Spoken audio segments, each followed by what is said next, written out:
yang ingin kita bicarakan saat ini. Tetapi lebih ke arah bagaimana sih kita mensyukuri, mengatur, dan membuat keuangan di dalam keluarga itu sebagai sarana untuk lebih mendekatkan hubungan kita, untuk lebih menyukuri berkat Tuhan, dan untuk mencukupi kebutuhan-kebutuhan kita. Bagaimana kita menyertakan hati dan pikir kita di dalam mengelola itu. Jadi ini bukan pengajaran tentang investasi, bukan. Ya, oke, kita akan mulai. Banyak sekali kita temukan konflik di dalam rumah tangga itu yang disebabkan oleh masalah keuangan. Keuangan memang tak bisa diremehkan, gitu ya. Tidak saja dalam rumah tangga, di dalam kehidupan sehari-hari, bahkan orang yang tidak berumah tangga pun punya konflik keuangan dengan keluarga besarnya dan sebagainya. Kenapa? Kenapa ini terjadi? Yang pertama, riset menunjukkan bahwa tidak ada seorang pun yang puas dengan penghasilannya. Bahkan di dalam pelajaran supervisory management gitu, ada hal yang dikatakan, ada hal yang memuaskan karyawan dan ada yang tidak memuaskan. Salah satu yang dibilang tidak memuaskan dalam artian kalau itu dipenuhi maka ketidakpuasannya hilang. Itu tidak demikian halnya dengan gaji, tidak demikian halnya dengan bonus. Gaji, bonus adalah hal-hal yang seandainya dipenuhi sekalipun, itu tetap membuat karyawan tidak puas. Nah, secara umum, orang juga begitu. Orang yang berusaha juga begitu. Orang yang investor juga begitu.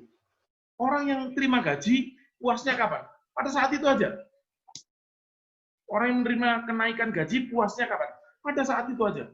Ada yang mengatakan, oh itu bertahan sebulan, 3 bulan. Ya, itu pengalaman pribadi orang-orang ya. Tetapi ada hal yang lebih singkat lagi, ketika dia mengetahui kenaikan temannya lebih tinggi, kepuasannya hilang. Padahal gaji kan tidak untuk dibanding-bandingkan. Semua mendapat porsinya menurut tanggung jawab yang diberikan.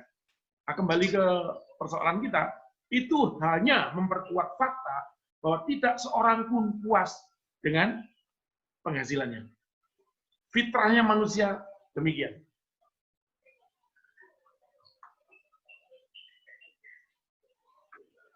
Penyebab utama di dalam konflik keuangan dalam keluarga itu adalah manajemen keuangan yang buruk dalam keluarga. Bagaimana itu bisa jadi? Suami merasa, aku sudah memberi sekian banyak uang kepadamu, istri, pintermu menghabiskan. Lalu kau minta lagi, ya aku dari mana lagi? Padahal persoalannya seringnya tidak seperti itu. Rumah tangga tidak seharusnya suami menjatah istrinya. Tidak. Kita semua sadar bahwa uang yang kita terima harus diketahui oleh istri. Uang yang kita terima, kita kelola bersama. Nah, manajemen buruk dalam keuangan tadi apa? Tidak punya fokus, tidak punya prioritas. Yang suka berganti-ganti handphone, begitu terima gaji, ganti handphone dulu, daripada mikirin untuk ngisiin uang sekolah anak. Untuk membeli beras, kebutuhan dan sebagainya ya. Hal-hal seperti itu juga menyebabkan konflik keuangan. Kemudian komunikasi yang tidak transparan mengenai keuangan. Ini menurut saya menjadi dasar yang paling asasi gitu dari segala konflik tentang keuangan. Adalah komunikasi. Saya adalah tipe suami yang gajinya ditransfer ke rekening istri. Artinya apapun yang saya terima, istri tahu. Tapi di kalangan kita orang Jawa, masih banyak dikenal istilah duit lanang, betul? Ayo sih, jangan kedip-kedip gitu. Duit lanang juga itu. Duit lanang. duit kaos kaki, bahan apapun lah. Banyak yang seolah-olah tidak mempercayai gitu ya. Kalau pas butuh istrinya pasti kasih, istrinya pasti bagi. Sehingga ada duit yang untuk urusannya lelaki sendiri. Hal-hal seperti ini yang sebetulnya membuat konflik dalam keluarga yang datangnya dari keuangan.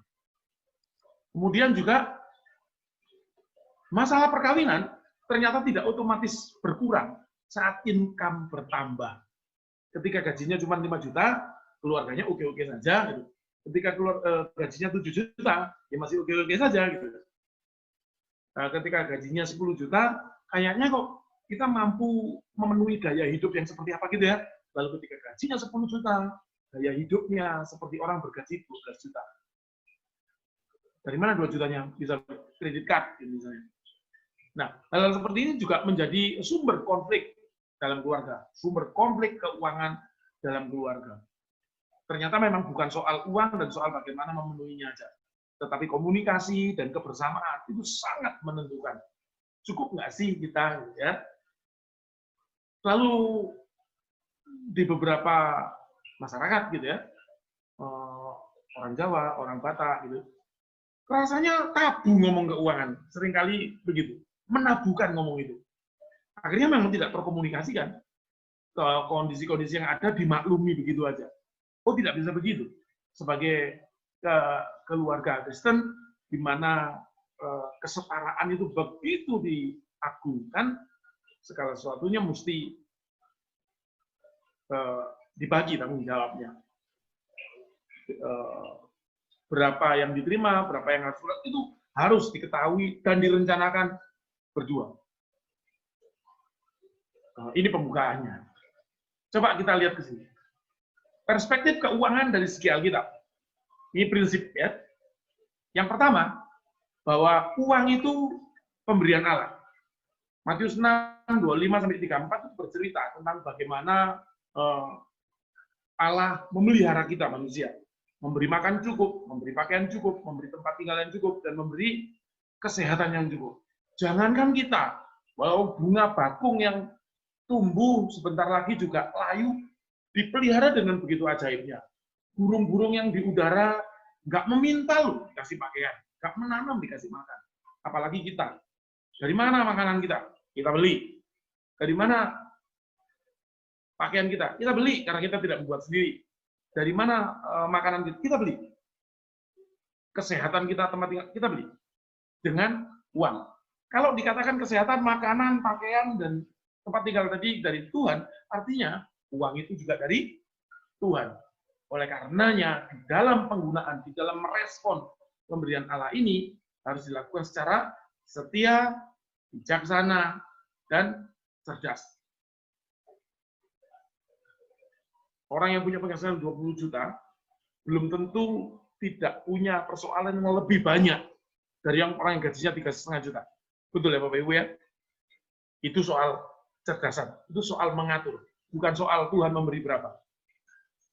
Yang kedua, uang adalah alat. Di Markus 6 ayat 36 itu kan di orang-orang murid-murid diminta Tuhan untuk mencari, membeli roti untuk memberi makan orang-orang itu. Nah, sedang di Mazmur sana dikatakan bagaimana mereka dikatakan bergantunglah kepada Tuhan. Jadikan Tuhan itu sebagai pegangan utamamu. Jangan seperti mereka yang bergantung pada kekayaannya. Seolah-olah kekayaan itu adalah segalanya. Seolah-olah kekayaan itu adalah tujuannya. Dan menjadikan kekayaan itu adalah tuannya. Tidak. Uang itu sekedar alat. Bukan master atau bukan idol. Kalau sampai kehidupan kita dikendalikan uang, sangat tergantung uang, itu menjadi tujuan kita yang utama, kita sudah memberhalakan. Kita sudah menduakan Tuhan. Ya. Uang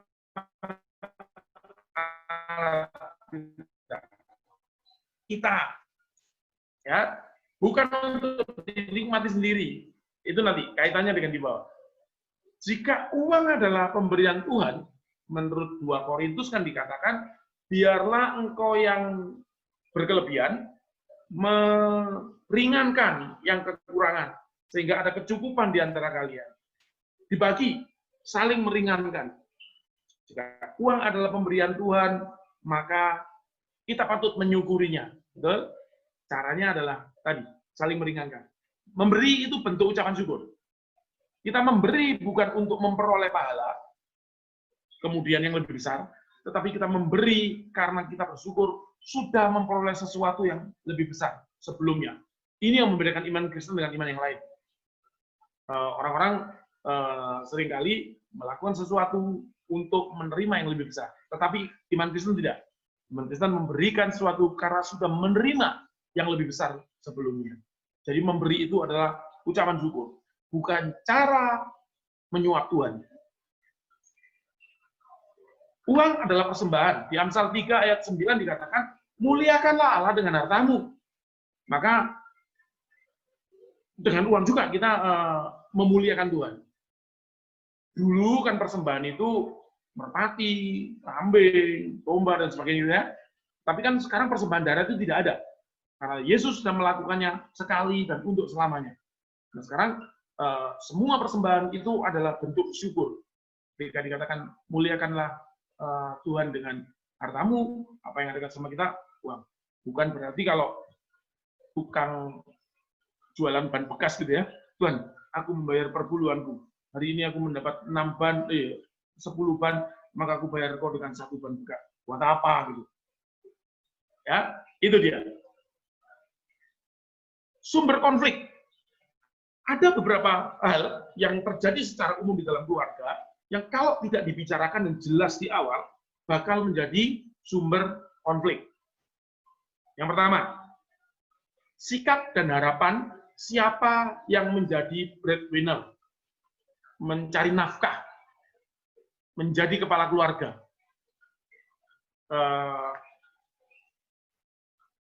Di Kejadian 3:17b dikatakan, engkau akan bersusah payah untuk mengupayakan kehidupan, ya, mencari nafkah dan sebagainya. Nah, siapa ini? Di beberapa keluarga tertentu ada suami istri yang di dalam perjanjian nikahnya ngomong, pokoknya mencari duit harus berdua. Kamu juga harus mencari, harus seimbang. Bahkan kita harus urunan gitu ya.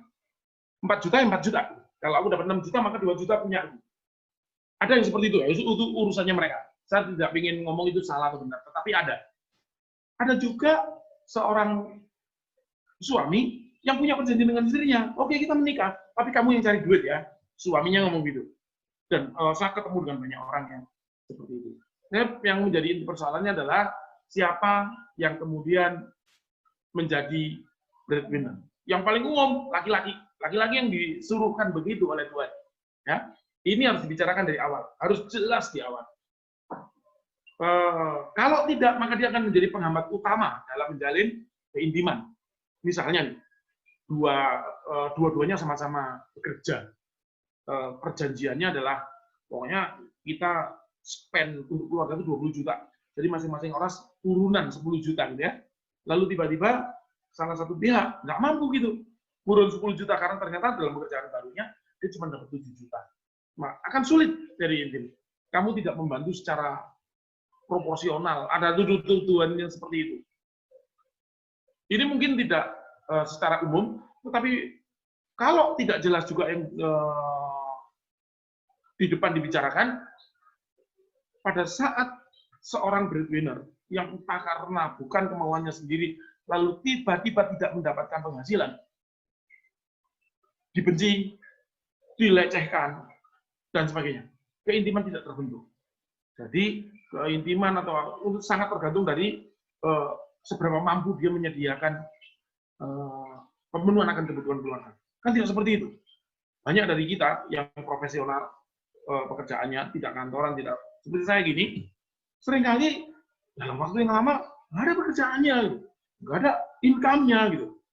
Kalau pemahaman kita seperti itu, maka pada waktu itu kita akan menjadi orang yang tidak berguna. Seperti yang tadi dibilang ya. Uang memang perlu.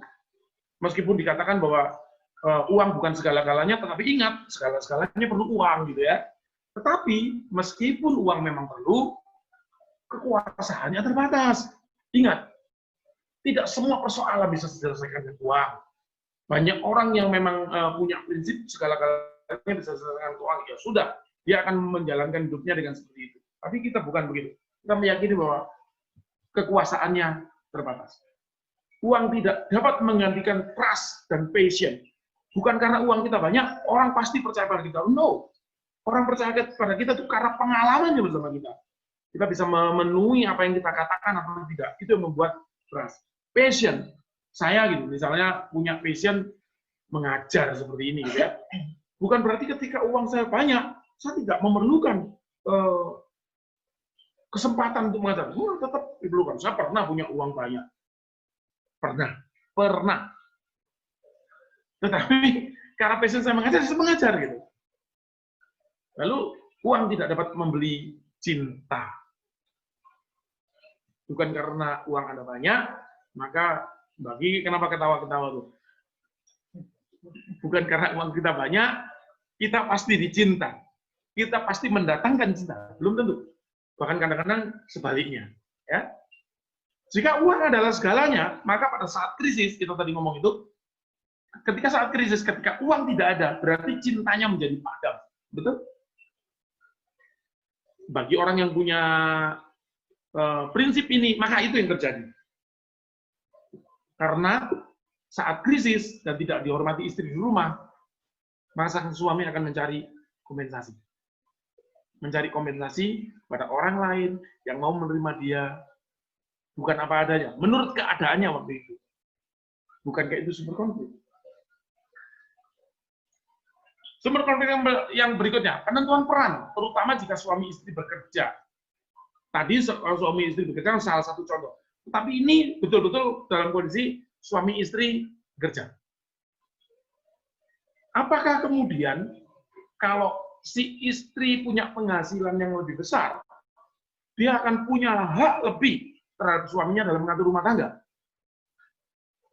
Kalau tidak dibicarakan dari awal, bisa jadi itu yang terjadi. Banyak contoh yang seperti itu. Maka ini harus jelas. Kalau Tuhan memberimu rezeki berlebih, memberimu rezeki yang lebih besar, bukan berarti otomatis kekuasaanmu untuk mengatur rumah tangga dan mengatur pasangan lebih besar. Tidak. Ingat, harus dibicarakan dan jelas di awal. Siapa yang boleh memegang keuangan dan siapa yang berhak mengelola keuangan. Ini juga mesti jelas di awal.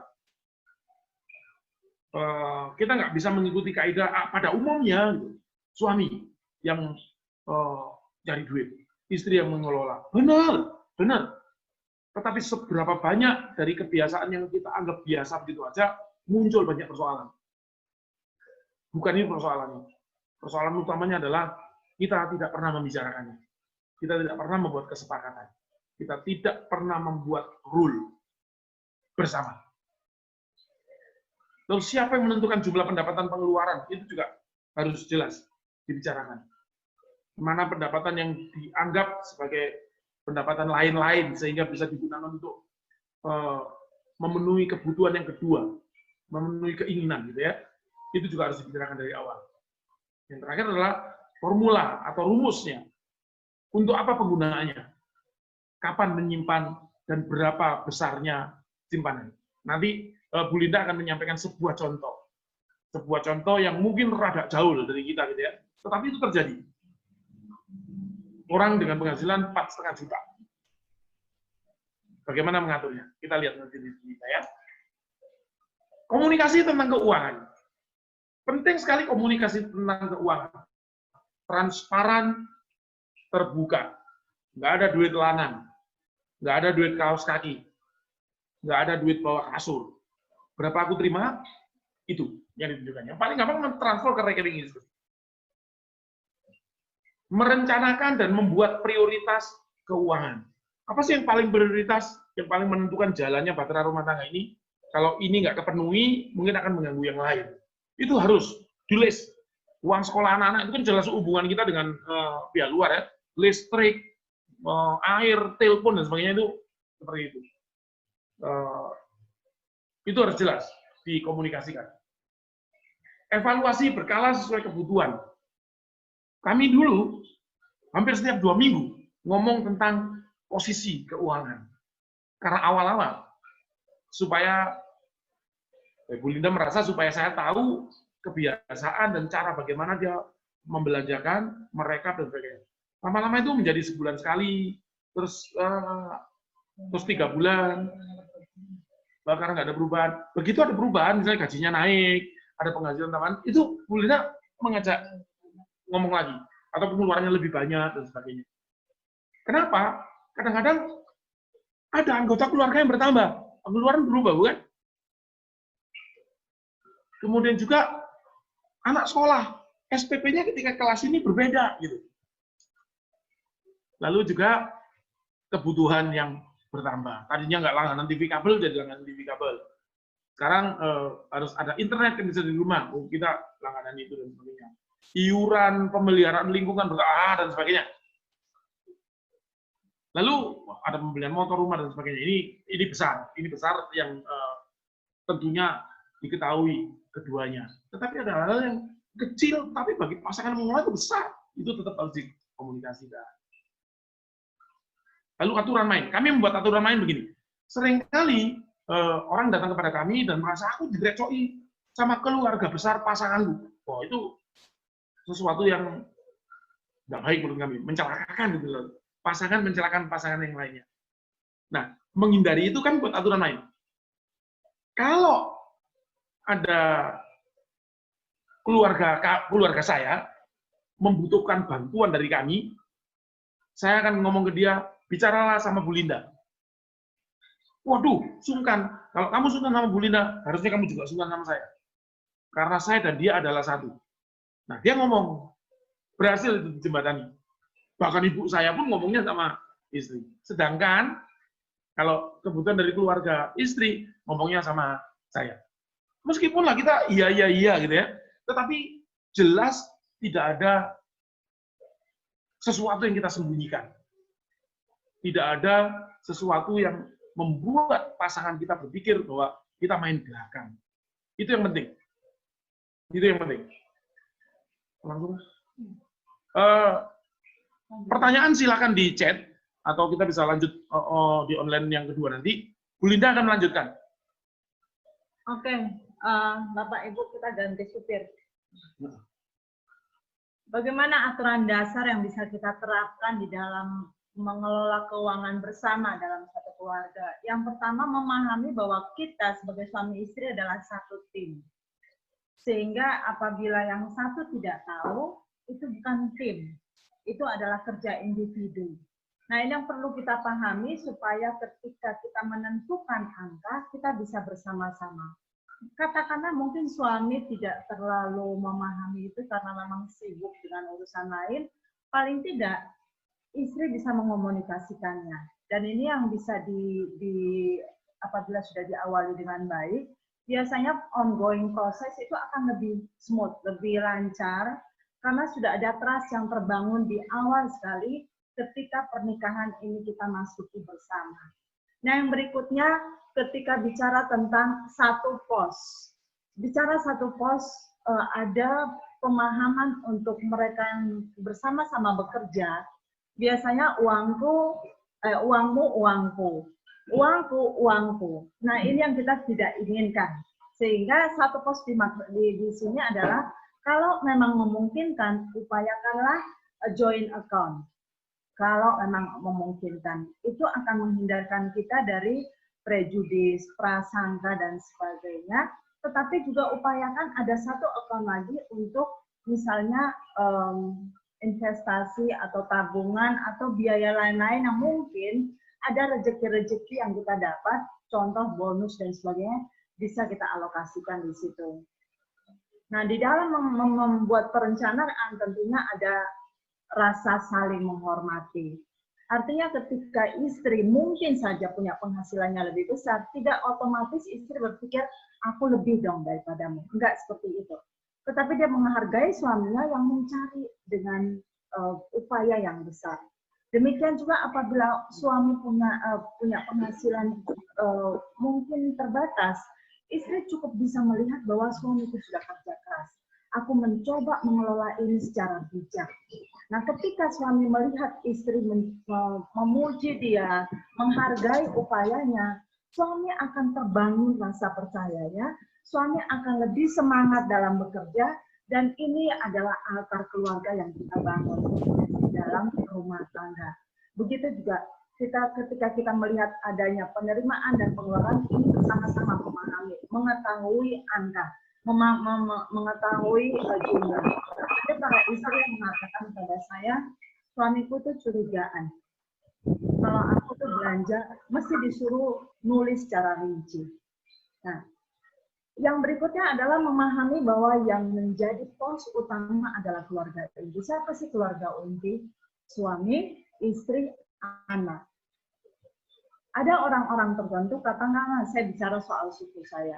Ada orang-orang Batak tertentu menganggap karena dia itu anak laki-laki, maka pos yang paling utama adalah orang tuanya. Karena dia tidak bisa lekang dari hukum kelima, yaitu menghormati orang tua. Ada juga pemahaman karena dia anak laki-laki, dia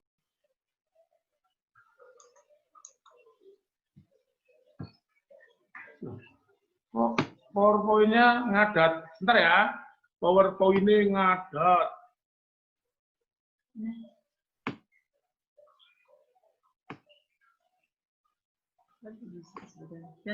Nih, ya. Jadi saya sambung sedikit tadi, sehingga prioritas utama itu sudah jadi kabur ketika kita itu akhirnya memikirkan saya sebagai anak laki-laki di dalam keluarga, saya seyogyanya membiayai keluarga besar saya.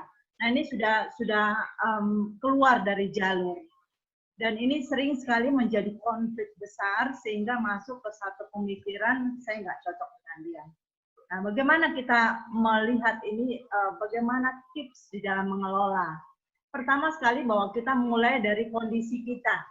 Bagaimana kita memahami di dalam uang yang diberikan Tuhan sekian, inilah gaya hidup. Saya harus menyesuaikan dengan gaya hidup. Jadi kalau misalnya gaji kita 5 juta, ya jangan gaya hidupnya 10 juta. Atau jangan gaya hidupnya 6 juta, harus menyesuaikan dengan 5 juta. Nanti kita lihat simulasinya. Kemudian berapa uang yang masuk? Tentunya harus sama dengan berapa yang keluar atau lebih sedikit dari berapa yang keluar. Tidak gali lubang tutup lubang. Yang berikutnya adalah kita membuat anggaran sedetail mungkin, termasuk kebutuhan pribadi. Sehingga kalau suami yang biasanya ada suami-suami tertentu yang teratur di dalam keluarganya, yang dulu kos-kosan, itu suka membuat catatan. Saya ingat ada beberapa orang yang seperti itu. Kemudian request ke istri tersinggung. It's okay sebenarnya, nggak usah tersinggung, nggak usah baperan, karena ini baik berjalan. Anggaran catatan ini menjadi catatan istri, karena suami nggak selalu untuk tertarik untuk kita nulis lipstick, beli bedak, itu nggak perlu. Tetapi kita tahu alokasi, misalnya alokasi mama atau alokasi saya. Bu Kiki cinta gitu kan. Nah, itu dia harus menulis di situ, tetapi biarlah itu menjadi catatan yang jelas. Bagaimana membuka rekening tabungan tadi yang saya katakan di awal, usahakan ada joint account. Ini akan membuat kita berdua menjadi lebih dekat. Yang kedua, kita menjadi trust kita terbangun lebih baik. Dan satukan buku cek atau pengeluaran. Tidak ada uang yang kita keluarkan tanpa pengetahuan pasangan masing-masing. Tentunya kalau ada yang terpaksa, kalau suami atau istri suka keluar kota karena kerjaan, profesi, kita tahu angka itu berapa. Contoh, misalnya uang duka, uang untuk acara resepsi pernikahan, kita tahu dong kurang lebih untuk keluarga dekat sekian kurang lebih. Untuk keluarga ring 2 itu sekitar segini, ring 3 sekitar segini. Jadi itu harus dibicarakan supaya sama-sama saling menghargai dan menghormati tadi. Nah, tadi yang seperti dikatakan Pak Jarwo, kami sering mengevaluasi. Tentunya apabila angka itu menjadi signifikan berubah. Katakan ketika anak kami harus sekolah dua-duanya, jadi berubah. Ketika yang satu itu SD, berubah. Ketika yang satu SMP, berubah.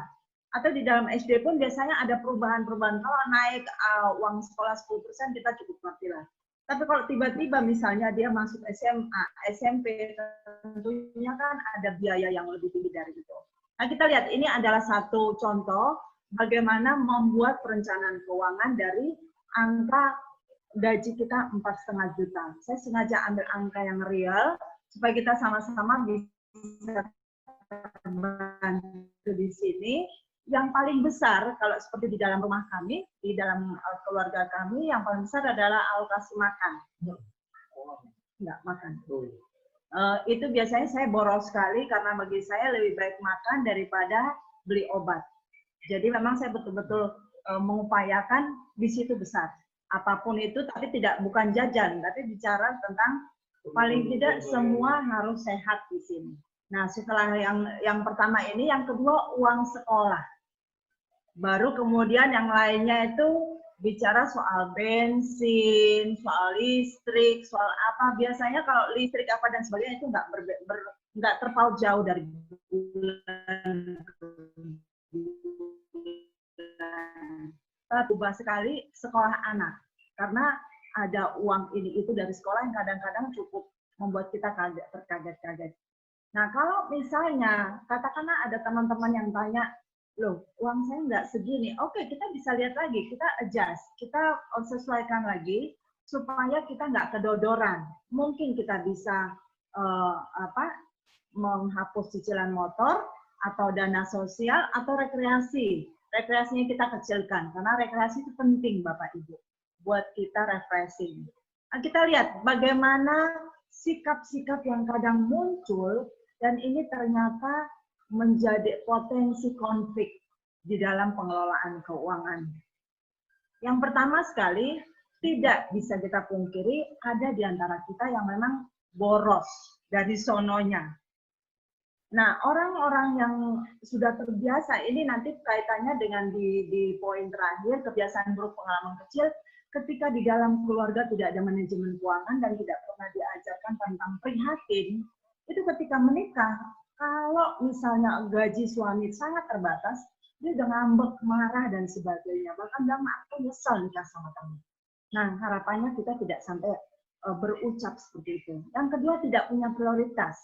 Tadi yang saya katakan, kalau memang yang pertama makan, atau makanan dalam rumah, yang kedua sekolah. Nah, ini prioritasnya nggak ditukar. Yang pertama jajan, yang kedua jalan-jalan, yang ketiga nyicil motor. Nah, ini prioritasnya udah kacau. Justru itu kita harus nge-set prioritas apa sih yang paling penting di dalam rumah kita, di dalam keluarga. Dan ini akan menolong kita untuk mengelola dengan baik. Yang berikutnya tidak mau belajar mengelola keuangan. Ada banyak suami mengeluh ketika di konseling. Dia mengatakan, istri saya itu nggak pernah mau belajar. Bilang kurang, sampai mau berapapun. Saya sampai udah gorok leher saya, nggak bisa dia menyesuaikan dan tidak bisa berhemat. Nah, ini yang kadang-kadang tolonglah kita belajar untuk mengelola dengan baik. Masing-masing kita menghargai setiap rupiah yang dihasilkan. Entah itu suami kerja sendiri, ataupun kita berdua kerja bareng. Sehingga belajar mengelola keuangan tuh nggak perlu kita itu bikin ada seperti neraca keuangan yang lengkap, nggak usah seperti itu, tetapi sederhana saja. Poin-poinnya apa, rupiahnya berapa yang kita dapat paling atas. Tadi yang seperti saya contohkan di slide sebelumnya. Yang berikutnya serakah, ingin pengen kaya, cepat. Dan dengan cara apapun kita halalkan. Entah itu kita riba, entah kita itu kadang-kadang bohong, mencuri di kantor, nah kita tidak ingin.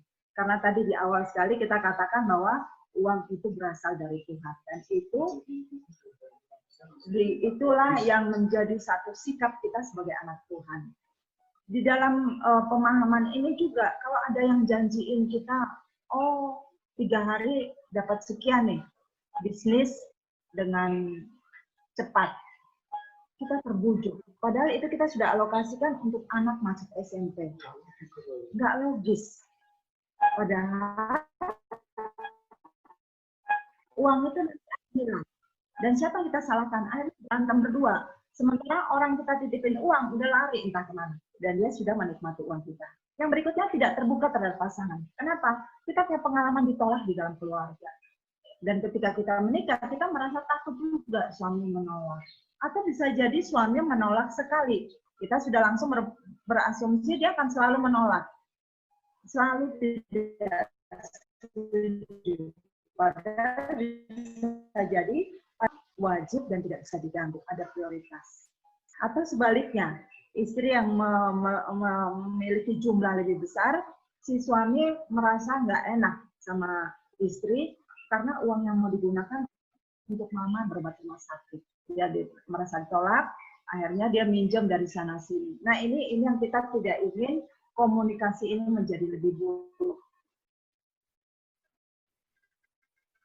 Yang berikutnya, istri tidak prestasi yang besar di perusahaan, jabatan yang baik sekali, maka dia semena-mena bahkan menindas suami di dalam keluarga. Tentunya kita tidak seperti itu. Karena kita adalah anak-anak Tuhan yang percaya bahwa Allah menetapkan kita sebagai pasangan suami istri yang takut akan Tuhan. Dan sebaliknya, suami tidak semena-mena kepada istri yang merasa bahwa Allah, lu kan cuma tamatan SMP. Ketika dia menikahi istrinya, dia sudah menjadikan istrinya equal. Karena itu yang Allah katakan.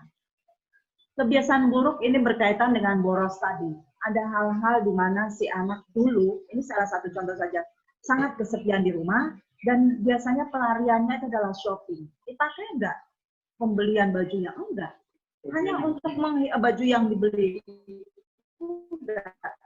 Dia hanya ingin menghibur kesepiannya. Ada yang seperti itu. Nah, ini yang kita perlu mewaspadai.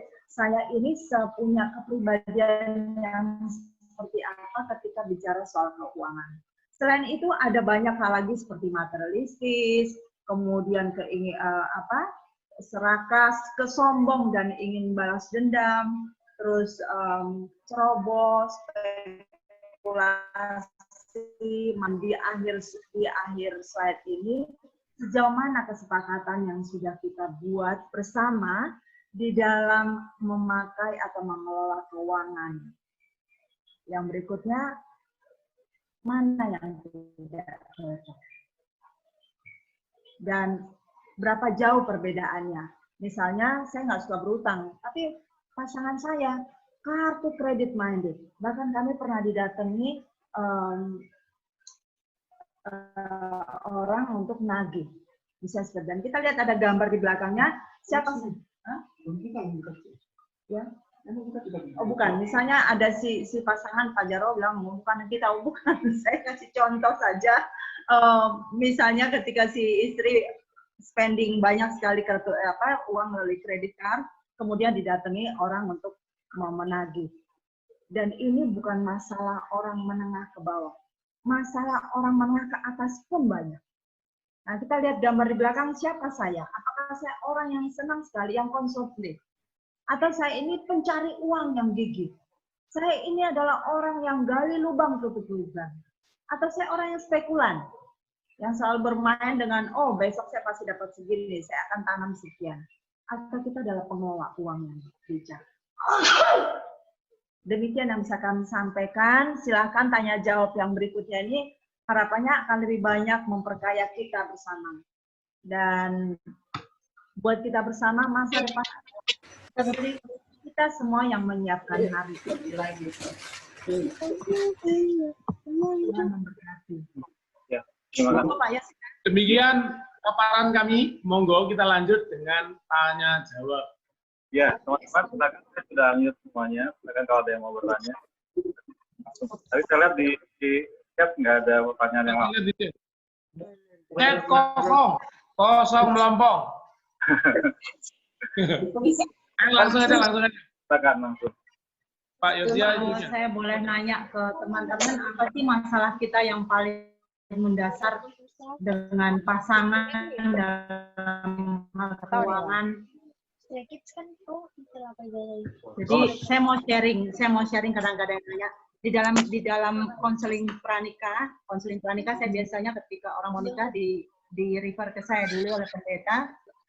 Mereka biasanya mengatakan kami nggak punya konsep dengan keuangan. Kami malah nggak berencana bikin joint account. Udah, dia punya duit sendiri, aku punya duit sendiri, tinggal kami dua bagi aja. Untuk cicilan rumah dia, cicilan mobil, cicilan motor ntar saya, terus nanti ya udah makan masing-masing. Nah, ini yang kadang-kadang ketika dimulai dengan hal seperti itu, nggak heran nanti ketika anak sudah lahir, kita bingung siapa yang akan membiayai anak. Atau ketika mama, papa sakit, duit dari mana? Kita berantem di situ biasanya. Belum lagi ada keluarga kesulitan uang, kesulitan dana, kita nggak bisa bergerak sama sekali. Karena kita memang tidak membicarakan dari awal bagaimana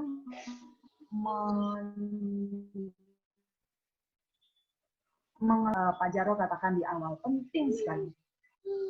Bukan bicara rupiahnya, tetapi bagaimana sikap kita di dalam menyikapi ini.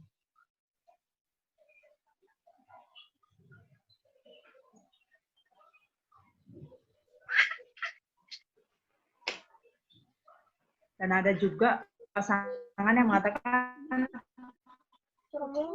oh, udah nikah nih, udah 20 tahun lebih. Aku nggak tahu berapa gaji dia, nggak pernah kok dia nunjukin slip gaji ke aku, misalnya seperti itu ya. Nah, ini hal-hal yang menyedihkan yang memang mau tidak mau Ibu. kita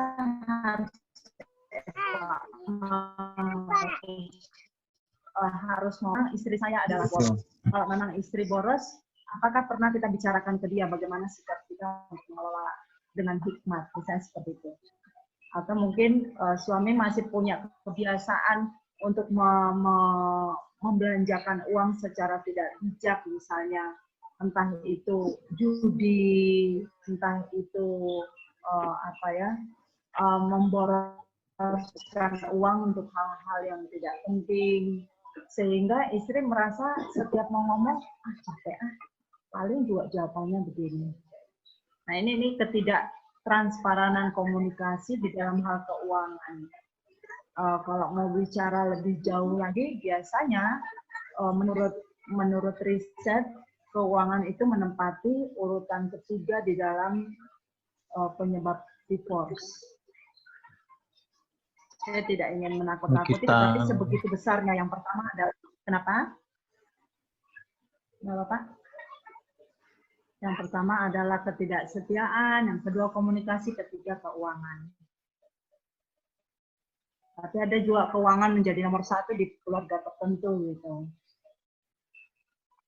Nah, ketika suami, pada saat suami kemudian tidak bekerja, istri merasa udah nggak ada cinta saya buat dia. Karena memang yang dia fokuskan di awal pernikahan ada yang bertumbuh. Ini yang perlu menjadi satu hikmat buat kita bareng, kita bersama sebagai suami istri. Kalau kita memang didekatkan hanya karena uang, mari kita evaluasi itu menjadi prioritas utama dalam keluarga kita, bukan Tuhan, tapi seperti apa.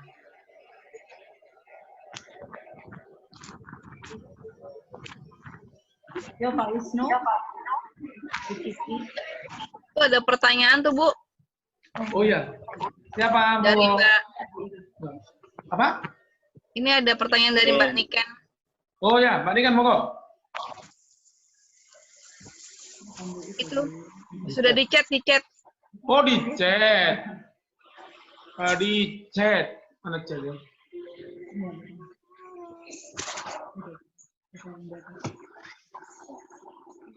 Kan ada aturan pajak ya.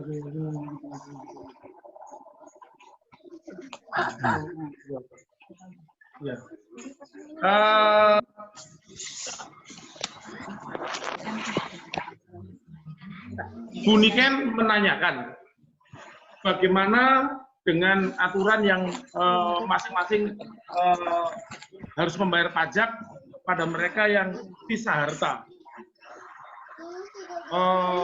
Saya jawabnya dari dua sisi. Sisi yang pertama adalah hal yang tidak saya pahami. saya tidak mengerti,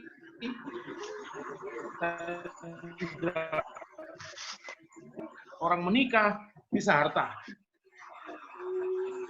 Terus menikahnya untuk apa gitu?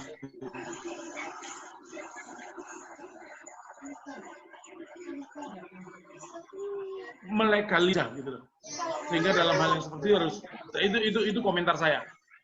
Kalau soal yang seperti itu bisa harta, lalu bagaimana membayar pajaknya? Pajak punya aturan sendiri kan? Masing-masing orang punya NPWP dan bisa membayar pajak sesuai dengan itu. Saya tidak tahu lebih dalamnya seperti apa, tetapi logikanya seperti itu menurut saya. Adakah di antara Bapak Ibu yang bisa harta? Iya, iya.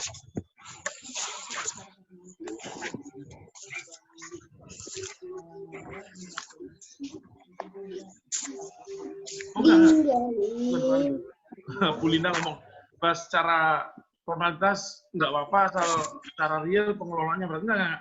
Saya nggak ingin menjudge ya, membolehkan atau tidak. Itu nggak masuk dalam logika saya, itu aja loh. Menikah bisa harta gitu. Yang mbok satukan apanya gitu? Seksnya.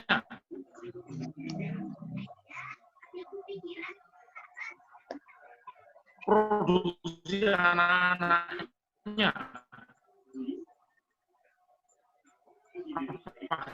Itu ketika itu dipisahkan demi apapun, artinya saya adalah orang yang itu aneh dan nggak masuk logika. Bu Niken, terjawab nggak?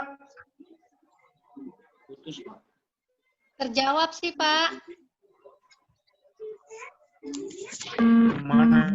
Cuman masih belum ngerti untuk masalah NPWP aja sih, Pak. Terjawab, tapi belum ngerti banget untuk masalah oh ya, bisa ditanyakan di kantor pajak.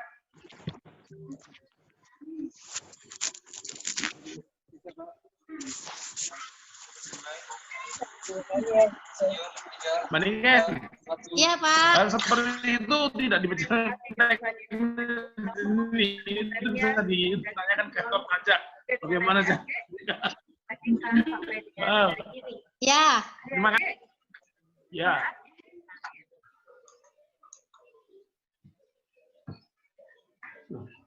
Oh, PowerPoint-nya ngadat. Bentar ya. PowerPoint-nya ngadat.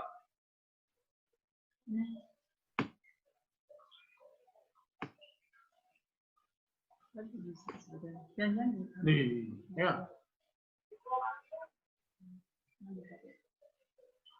Jadi saya sambung sedikit tadi, sehingga prioritas utama itu sudah jadi kabur ketika kita itu akhirnya memikirkan saya sebagai anak laki-laki di dalam keluarga, saya seyogyanya membiayai keluarga besar saya.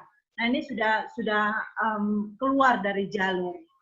Dan ini sering sekali menjadi konflik besar sehingga masuk ke satu pemikiran saya nggak cocok dengan dia. Nah, bagaimana kita melihat ini, bagaimana tips di dalam mengelola? Pertama sekali bahwa kita mulai dari kondisi kita. Bagaimana kita memahami di dalam uang yang diberikan Tuhan sekian, inilah gaya hidup. Saya harus menyesuaikan dengan gaya hidup. Jadi kalau misalnya gaji kita 5 juta, ya jangan gaya hidupnya 10 juta. Atau jangan gaya hidupnya 6 juta, harus menyesuaikan dengan 5 juta. Nanti kita lihat simulasinya. Kemudian berapa uang yang masuk? Tentunya harus sama dengan berapa yang keluar atau lebih sedikit dari berapa yang keluar. Tidak gali lubang tutup lubang. Yang berikutnya adalah kita membuat anggaran sedetail mungkin, termasuk kebutuhan pribadi. Sehingga kalau suami yang biasanya ada suami-suami tertentu yang teratur di dalam keluarganya, yang dulu kos-kosan, itu suka membuat catatan. Saya ingat ada beberapa orang yang seperti itu. Kemudian request ke istri tersinggung. It's okay sebenarnya, nggak usah tersinggung, nggak usah baperan, karena ini baik berjalan. Anggaran catatan ini menjadi catatan istri, karena suami nggak selalu untuk tertarik untuk kita nulis lipstick, beli bedak, itu nggak perlu. Tetapi kita tahu alokasi, misalnya alokasi mama atau alokasi saya, Bu Kiki Cinta gitu kan. Nah itu dia harus menulis di situ, tetapi biarlah itu menjadi catatan yang jelas. Bagaimana membuka rekening tabungan tadi yang saya katakan di awal, usahakan ada joint account. Ini akan membuat kita berdua menjadi lebih dekat. Yang kedua, kita menjadi trust kita terbangun lebih baik. Dan satukan buku cek atau pengeluaran. Tidak ada uang yang kita keluarkan tanpa pengetahuan pasangan masing-masing. Tentunya kalau ada yang terpaksa, kalau suami atau istri suka keluar kota karena kerjaan, profesi, kita tahu angka itu berapa. Contoh, misalnya uang duka. Uang untuk acara resepsi pernikahan, kita tahu dong kurang lebih untuk keluarga dekat sekian kurang lebih. Untuk keluarga ring 2 itu sekitar segini, ring 3 sekitar segini. Jadi itu harus dibicarakan supaya sama-sama saling menghargai dan menghormati tadi. Nah tadi yang seperti dikatakan Pak Jarwo, kami sering mengevaluasi. Tentunya apabila angka itu menjadi signifikan berubah. Katakan ketika anak kami harus sekolah dua-duanya, jadi berubah. Ketika yang satu itu SD, berubah. Ketika yang satu SMP, berubah. Atau di dalam SD pun biasanya ada perubahan-perubahan. Kalau naik uang sekolah 10%, kita cukup ngerti lah. Tapi kalau tiba-tiba misalnya dia masuk SMA, SMP, tentunya kan ada biaya yang lebih tinggi dari itu. Nah kita lihat, ini adalah satu contoh bagaimana membuat perencanaan keuangan dari angka gaji kita 4,5 juta. Saya sengaja ambil angka yang real supaya kita sama-sama bisa terbantu di sini. Yang paling besar kalau seperti di dalam rumah kami, di dalam keluarga kami, yang paling besar adalah alokasi makan. Enggak makan. Itu biasanya saya boros sekali karena bagi saya lebih baik makan daripada beli obat. Jadi memang saya betul-betul mengupayakan di situ besar. Apapun itu, tapi bukan jajan, tapi bicara tentang paling tidak semua harus sehat di sini. Nah, setelah yang pertama ini, yang kedua uang sekolah. Baru kemudian yang lainnya itu bicara soal bensin, soal listrik, soal apa. Biasanya kalau listrik apa dan sebagainya itu nggak terpaut jauh dari bulan. Berubah sekali sekolah anak karena ada uang ini itu dari sekolah yang kadang-kadang cukup membuat kita terkaget-kaget. Nah kalau misalnya katakanlah ada teman-teman yang tanya, loh uang saya nggak segini, oke kita bisa lihat lagi, kita adjust, kita sesuaikan lagi supaya kita nggak kedodoran. Mungkin kita bisa menghapus cicilan motor atau dana sosial atau rekreasi. Rekreasinya kita kecilkan, karena rekreasi itu penting Bapak Ibu, buat kita refreshing. Nah, kita lihat bagaimana sikap-sikap yang kadang muncul, dan ini ternyata menjadi potensi konflik di dalam pengelolaan keuangan. Yang pertama sekali, tidak bisa kita pungkiri, ada di antara kita yang memang boros dari sononya. Nah, orang-orang yang sudah terbiasa, ini nanti kaitannya dengan di poin terakhir, kebiasaan buruk pengalaman kecil, ketika di dalam keluarga tidak ada manajemen keuangan dan tidak pernah diajarkan tentang prihatin, itu ketika menikah, kalau misalnya gaji suami sangat terbatas, dia udah ngambek, marah, dan sebagainya. Bahkan bilang, aku nyesel nikah sama kamu. Nah, harapannya kita tidak sampai berucap seperti itu. Yang kedua, tidak punya prioritas. Tadi yang saya katakan, kalau memang yang pertama makan, atau makanan dalam rumah, yang kedua sekolah. Nah ini prioritasnya nggak ditukar. Yang pertama jajan, yang kedua jalan-jalan, yang ketiga nyicil motor. Nah ini prioritasnya udah kacau. Justru itu kita harus nge-set prioritas apa sih yang paling penting di dalam rumah kita, di dalam keluarga. Dan ini akan menolong kita untuk mengelola dengan baik. Yang berikutnya tidak mau belajar mengelola keuangan. Ada banyak suami mengeluh ketika di konseling. Dia mengatakan, istri saya itu nggak pernah mau belajar. Bilang kurang, sampai mau berapapun. Saya sampai udah gorok leher saya, nggak bisa dia menyesuaikan dan tidak bisa berhemat. Nah ini yang kadang-kadang tolonglah kita belajar untuk mengelola dengan baik. Masing-masing kita menghargai setiap rupiah yang dihasilkan. Entah itu suami kerja sendiri, ataupun kita berdua kerja bareng. Sehingga belajar mengelola keuangan tuh nggak perlu kita itu bikin ada seperti neraca keuangan yang lengkap, nggak usah seperti itu, tetapi sederhana saja. Poin-poinnya apa, rupiahnya berapa yang kita dapat paling atas. Tadi yang seperti saya contohkan di slide sebelumnya. Yang berikutnya serakah, ingin pengen kaya, cepat. Dan dengan cara apapun kita halalkan. Entah itu kita riba, entah kita itu kadang-kadang bohong, mencuri di kantor, nah kita tidak ingin. Karena tadi di awal sekali kita katakan bahwa uang itu berasal dari Tuhan. Dan itulah yang menjadi satu sikap kita sebagai anak Tuhan. Di dalam pemahaman ini juga, kalau ada yang janjiin kita, 3 hari dapat sekian nih, bisnis dengan cepat, kita terbujuk. Padahal itu kita sudah alokasikan untuk anak masuk SMP. Nggak logis. Padahal uang itu hilang. Dan siapa yang kita salahkan? Akhirnya berantem berdua. Sementara orang kita titipin uang, udah lari entah kemana. Dan dia sudah menikmati uang kita. Yang berikutnya tidak terbuka terhadap pasangan. Kenapa? Kita punya pengalaman ditolak di dalam keluarga. Dan ketika kita menikah, kita merasa takut juga suami menolak. Atau bisa jadi suami menolak sekali. Kita sudah langsung berasumsi dia akan selalu menolak. Selalu tidak setuju. Padahal bisa jadi wajib dan tidak bisa diganggu. Ada prioritas. Atau sebaliknya, istri yang memiliki jumlah lebih besar, si suami merasa nggak enak sama istri, karena uang yang mau digunakan untuk mama berobat rumah sakit. Dia merasa ditolak, akhirnya dia minjem dari sana sini. Nah ini yang kita tidak ingin, komunikasi ini menjadi lebih buruk.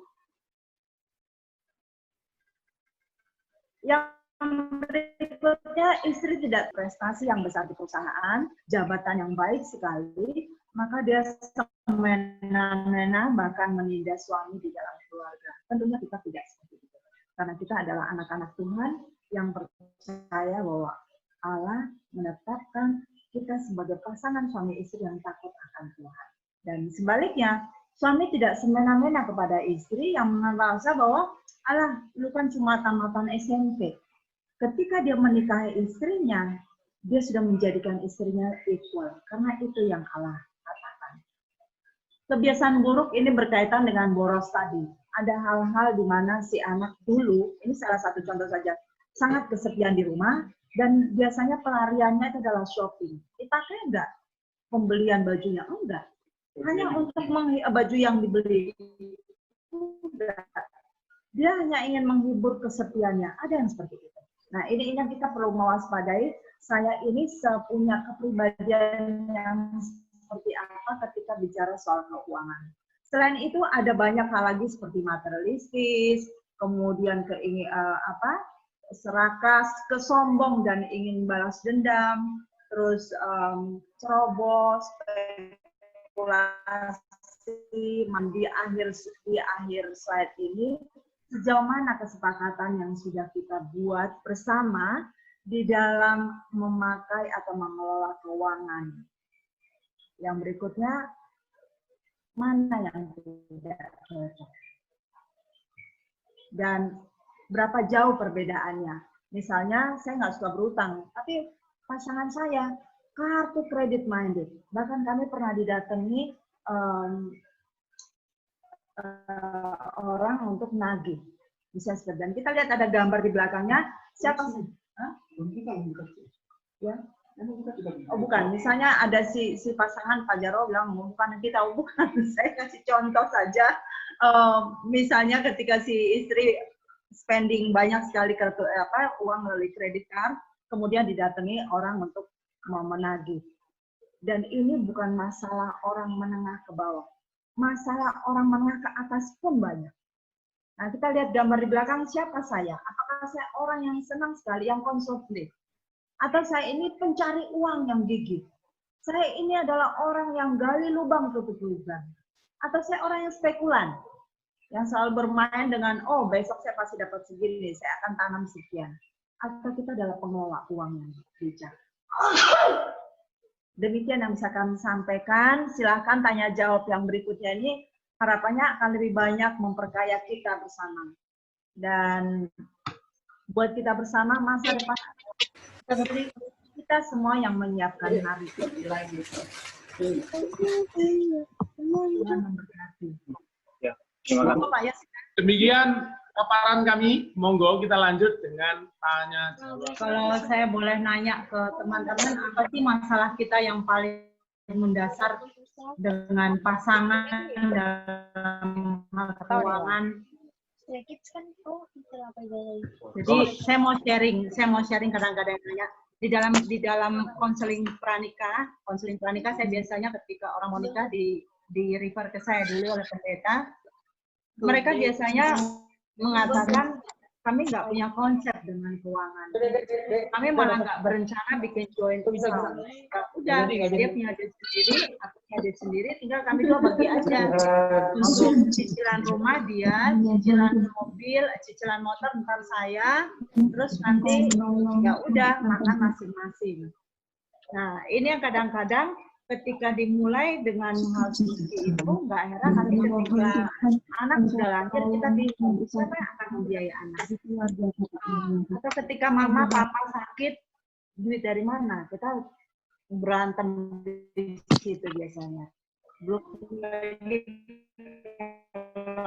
ada keluarga, kesulitan uang, kesulitan dana, kita nggak bisa bergerak sama sekali. Karena kita memang tidak membicarakan dari awal bagaimana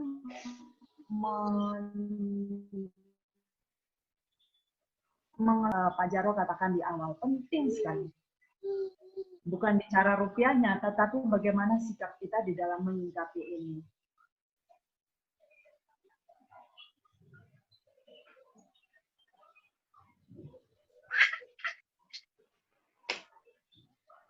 Dan ada juga pasangan yang mengatakan, oh, udah nikah nih, udah 20 tahun lebih. Aku nggak tahu berapa gaji dia, nggak pernah kok dia nunjukin slip gaji ke aku, misalnya seperti itu ya. Nah, ini hal-hal yang menyedihkan, yang memang mau tidak mau, Ibu, kita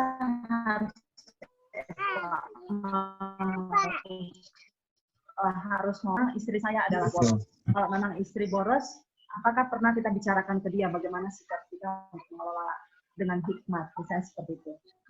Atau mungkin suami masih punya kebiasaan untuk membelanjakan uang secara tidak bijak, misalnya entah itu judi, entah itu memboroskan uang untuk hal-hal yang tidak penting, sehingga istri merasa setiap mau ngomong capek paling juga jawabannya begini. Nah, ini ketidaktransparan komunikasi di dalam hal keuangan. Kalau mau bicara lebih jauh lagi, biasanya menurut riset, keuangan itu menempati urutan ketiga di dalam penyebab divorce. Saya tidak ingin menakut-nakuti, tetapi sebegitu besarnya. Yang pertama adalah, kenapa? Kenapa, Pak? Yang pertama adalah ketidaksetiaan, yang kedua komunikasi, ketiga keuangan.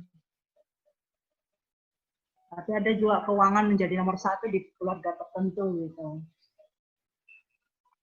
Nah, ketika suami, pada saat suami kemudian tidak bekerja, istri merasa udah nggak ada cinta saya buat dia.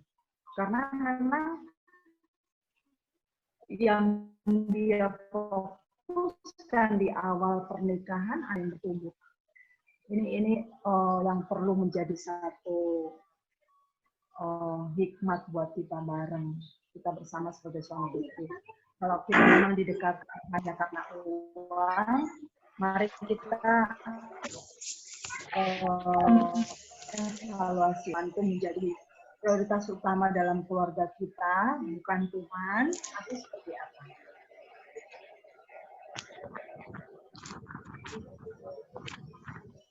Yo Pak Wisnu, Itu ada pertanyaan tuh, Bu. Oh iya. Siapa? Dari Mau- Mbak. Apa? Ini ada pertanyaan dari Mbak Niken. Oh ya, Mbak Niken, monggo. Itu sudah di chat. Oh, di chat. Di chat. Mana chat ya?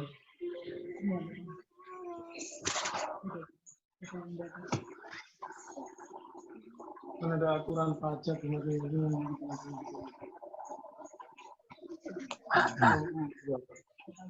Ya.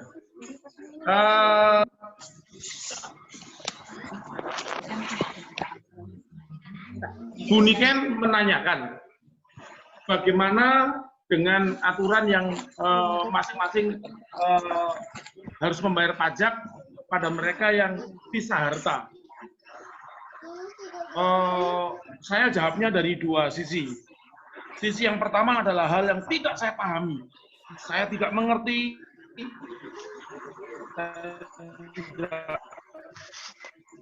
Orang menikah pisah harta. Terus menikahnya untuk apa gitu?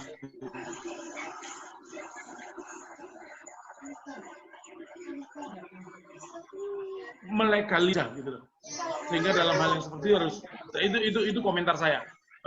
Kalau soal yang seperti itu pisah harta, lalu bagaimana membayar pajaknya? Pajak punya aturan sendiri kan?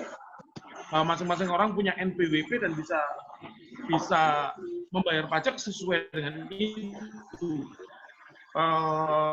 Saya tidak tahu lebih dalamnya seperti apa, tetapi logikanya seperti itu menurut saya.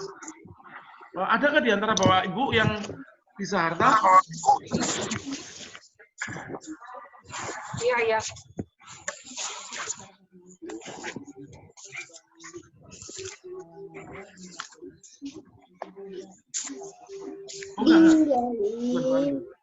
Bu Linda ngomong, bahas secara formalitas nggak apa-apa, asal secara real pengelolaannya berarti nggak.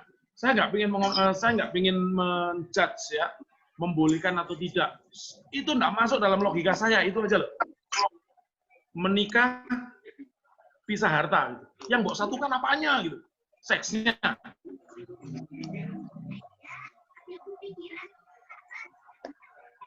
Produksi anak-anaknya.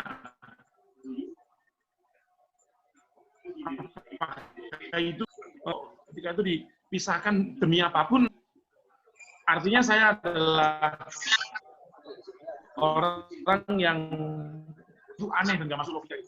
Bu Niken, terjawab nggak? Terjawab sih, Pak. Mana ya? Cuman masih belum ngerti untuk masalah NPWP Ya, aja Bu. sih, Pak. Terjawab, tapi belum ngerti banget untuk masalah NPWP. Oh ya, bisa ditanyakan di kantor pajak.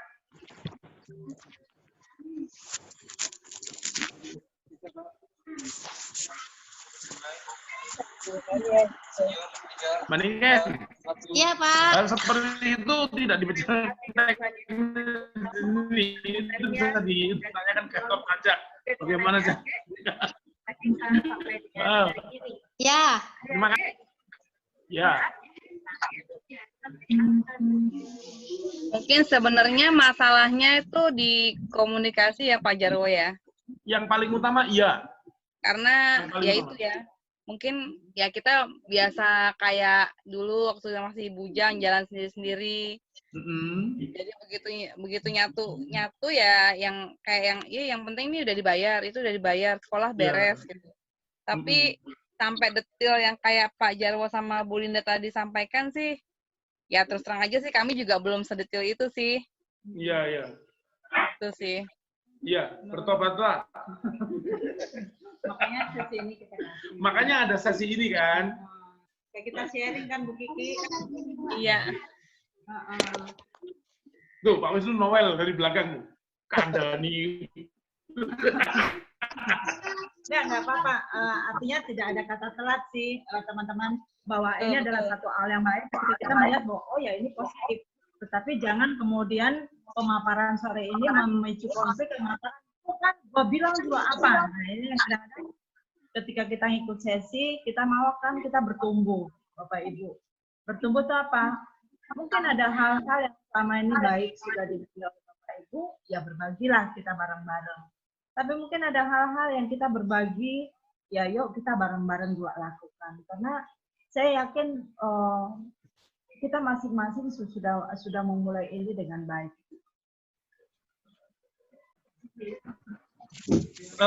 Isu pisah harta dan isu duit lanang itu memang sangat dominan di pembahasan ini. Saya ingin Bapak Ibu ada yang berkomentar tentang itu. Duit lanang dulu. Itu kamera.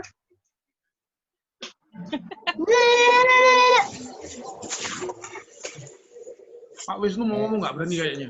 Nah, kalau di saya sih kalau duit lanang sebenarnya nggak ada ya Pak, karena memang dari awal pasti kita discuss lah ya. Misalnya ada duit dalam arti even dapat bonus apapun kita juga discuss gitu, karena biasanya kita di awal juga udah tahu nih bagi nanti buat apanya, jadi kita nggak ada yang ditutupin sih kalau gitu. Mungkin belum secara detail ya tadi itu loh. Jadi kalau di kami sih nggak ada duit lanangin juga sih Pak sebenarnya.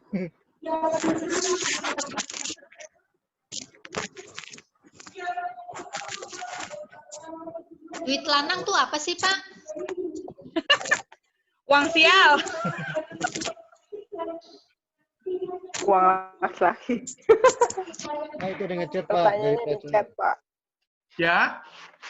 Ada di Di chat. chat. Ada chat, Pak. Bentar. GG.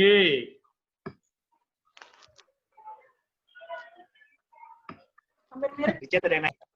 Lebih baik minta maaf daripada minta izin.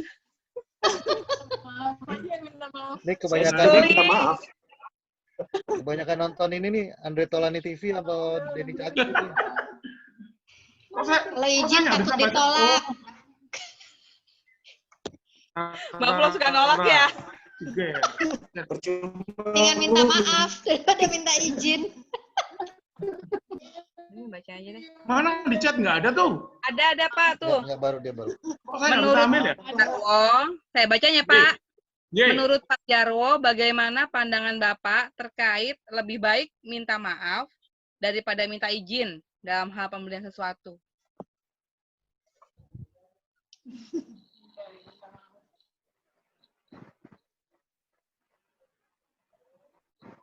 Gimana Pak? Kebanyakan Kalau lama, lebih cepat minta maaf.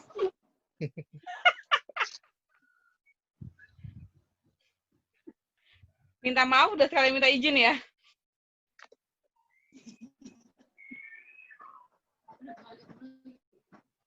Di band panjang ceritanya 2 kali merasakan. Kalau minta maaf sekaligus. Berantemnya sekalian. Aduh, keli. Hai. Ini kacau ya namanya. Oh, itu yang Ya, sudah dipahami pertanyaannya tadi. Jadi, apakah lebih baik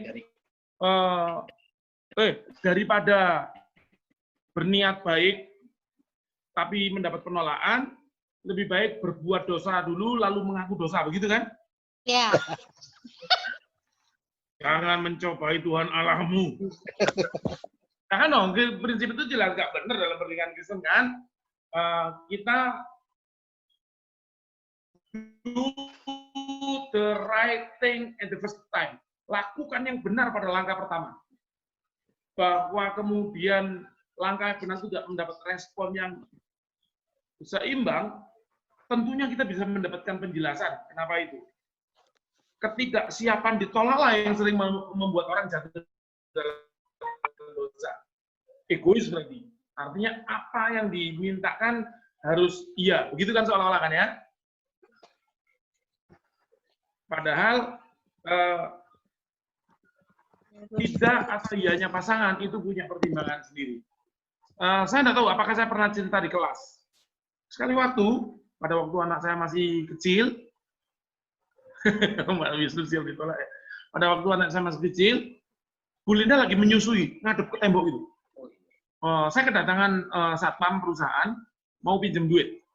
Karena alasannya anak dan orang tuanya masuk rumah sakit. Itu pengalaman pertama saya sesudah menikah, ada orang pinjam duit. Saya ngomong ke Bu Linda, si X mau pinjam uang. Bu Linda diem aja. Saya sebutkan, mau pinjam uang 2 juta. Karena emaknya dan anaknya masuk rumah sakit, kata dia. Saya menunggu reaksinya Bu Linda. Bu Linda cuma bilang gini, kamu siap hilang nggak duitnya? Ya, enggak dong. Ya, pinjam harus dibalikin. Enggak, kalau dia tidak balikin gimana? Enggak, dia akan balikin. Siapa yang menjamin begitu? Saya agak gimana gitu, Mah, jangan diulek-ulek gitu dong. Saya butuh pertimbangan.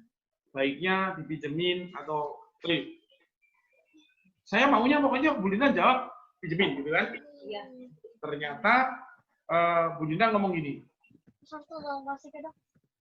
Yang Bapak bersedia untuk hilang berapa? Loh, aku nggak bersedia untuk hilang. Ya udah jangan pinjemin katanya. Loh, ini gimana tuh, ada orang perlu loh. Bu Linda mengulangi lagi. Sekali lagi pertanyaan saya. Berapa yang siap hilang? Saya mungkin cuma gampang berpikir aja ya, supaya segera selesai. 1 juta. Ya udah, kasih. Gak usah dipinjemin, kasih aja. Loh, kok jadi begitu? Saya bilang. Ya.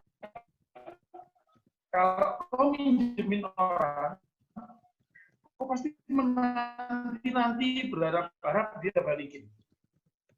Kalau dia tidak membalikin, saya tidak dengar. Yang dengar aku, yang dengar anak-anak. Tapi kalau kau memberikan, kau harusnya tidak berharap balik dong. Kalau balik nanti ya wis itu rezekimu, kalau enggak ya memang kita udah memberikan kok. Akhirnya karena ya saya nggak mau ninggal orang di luar apa-apa, saya sepakat dulu dengan Bu Linda. Akhirnya saya datang, itu X, ini deh, saya punya cuma 1 juta. Bawalah.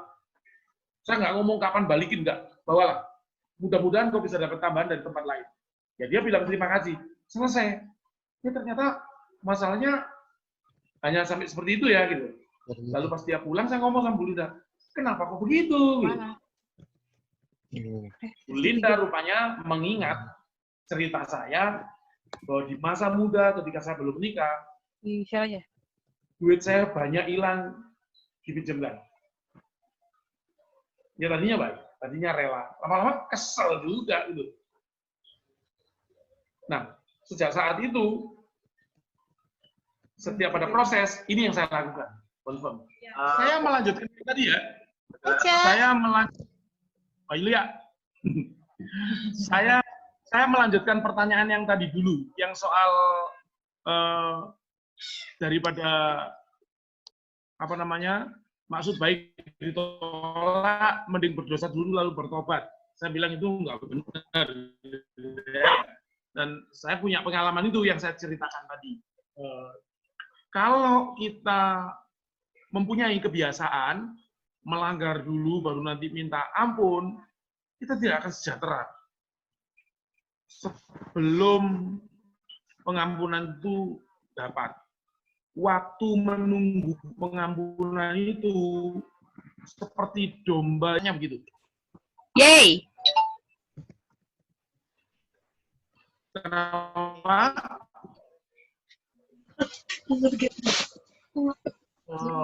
Tegang. Ayo udah mandi. Takut efeknya lebih besar, sangat wajar, memang begitu. Jadi kalau pengen damai sejahtera, jangan pernah lakukan itu.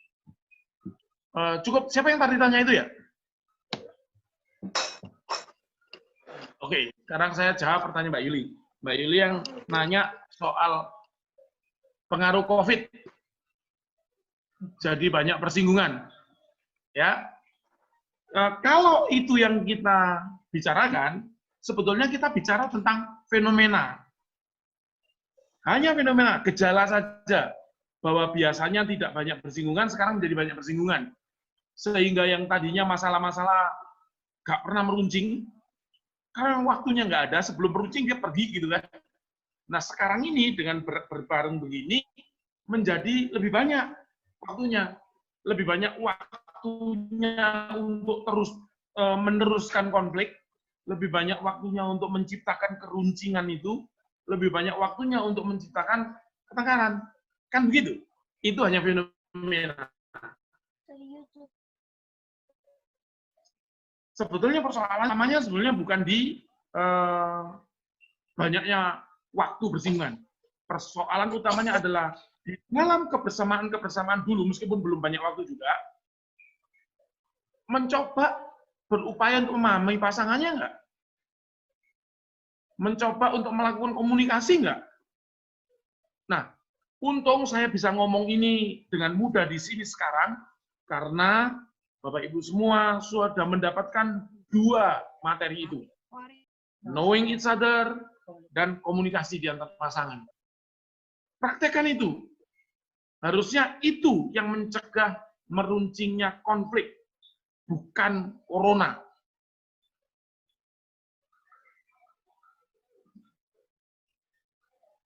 Pak Yuli, oke? Oke ya. Ada yang ingin menanggapi?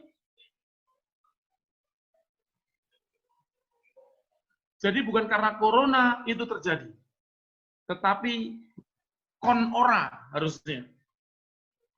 Kon ora padu, kon ora golo, kon ora ruwet, gitu ya. Itu mestinya. Ada yang ingin menanggapi? Ada yang ingin ingin tambahin? Iya, saya nambahin Bapak Ibu. Jadi memang selama ini kan kita terbiasa dengan pola kesibukan itu tersinggung. Jadi itu bukannya tiba-tiba, bukan. Sebetulnya selama ini ada, tetapi ketutupan karena kita itu bisa melarikan diri ke pekerjaan, belanja ke pasar, ngurusin anak dan sebagainya. Ternyata beberapa minggu ini kita diwajibkan 24 jam bareng-bareng. Dan itu sangat buat kita yang merasa tidak ada bonding dengan pasangan. Nah, ini waktunya kita akar masalah itu apa? Tersinggung itu adalah seperti yang tadi Pak Diaro katakan, itu cuma di letupan di luar saja, tetapi akar masalah di bawah itu sebetulnya ada.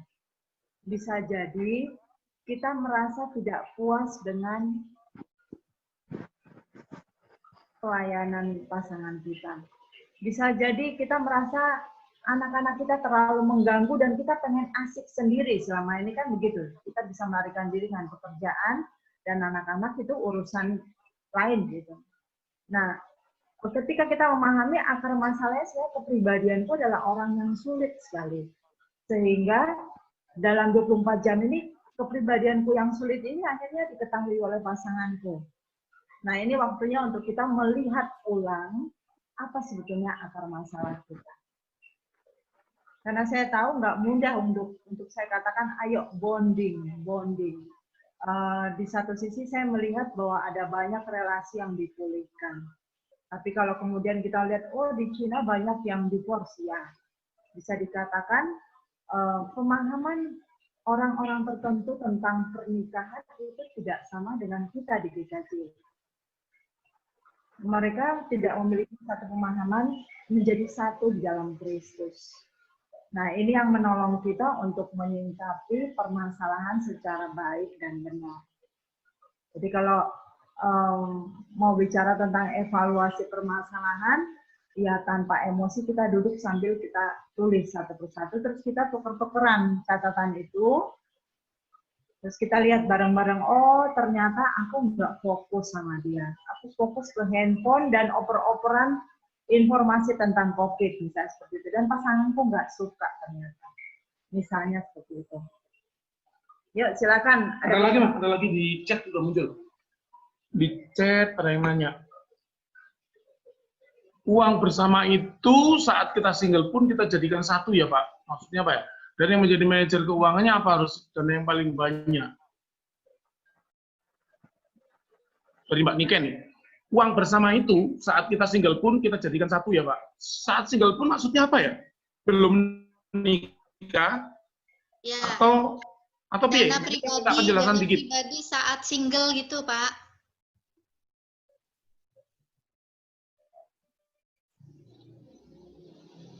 Apakah nggak dimaksud, apakah nggak digolongkan pisah harta ya kalau gitu ya? Harta pribadiku sebelum menikah. Mempraktekkan itu, Mbak Niken?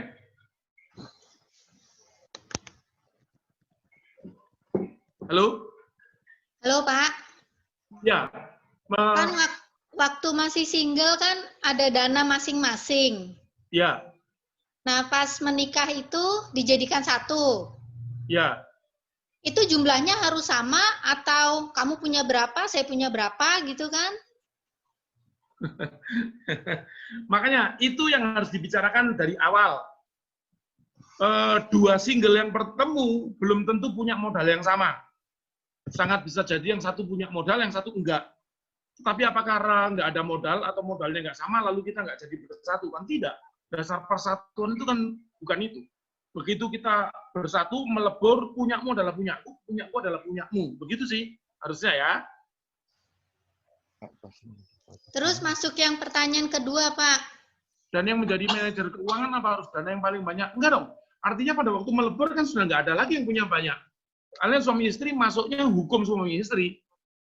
Bahwa ya suami adalah kepala rumah tangga, adalah breadwinner dan sebagainya. Istri adalah pengelola. Ya sudah, istri aja yang mengelola gitu. Misalnya kesepakatannya begitu gitu ya. Tapi harus transparan dan jelas dari awal supaya tidak menjadi pemicu konflik. Itu aja sih. Konsisten kan dengan penjelasan yang awal tadi kan?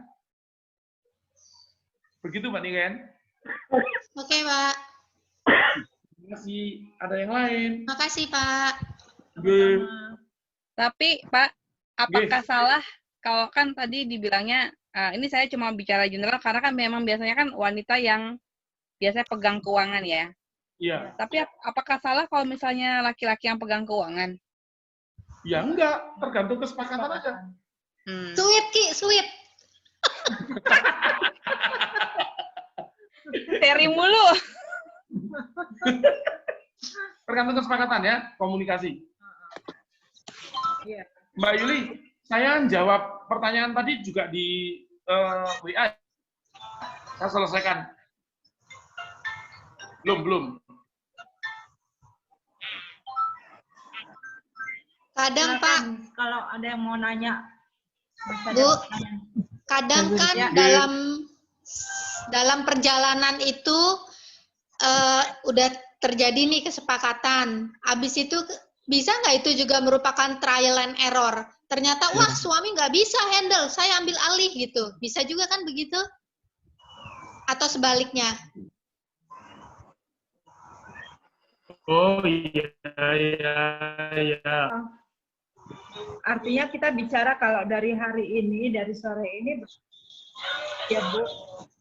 Nah, ketika belajar itu tentunya kita rundingan siapa yang bisa lebih bijak.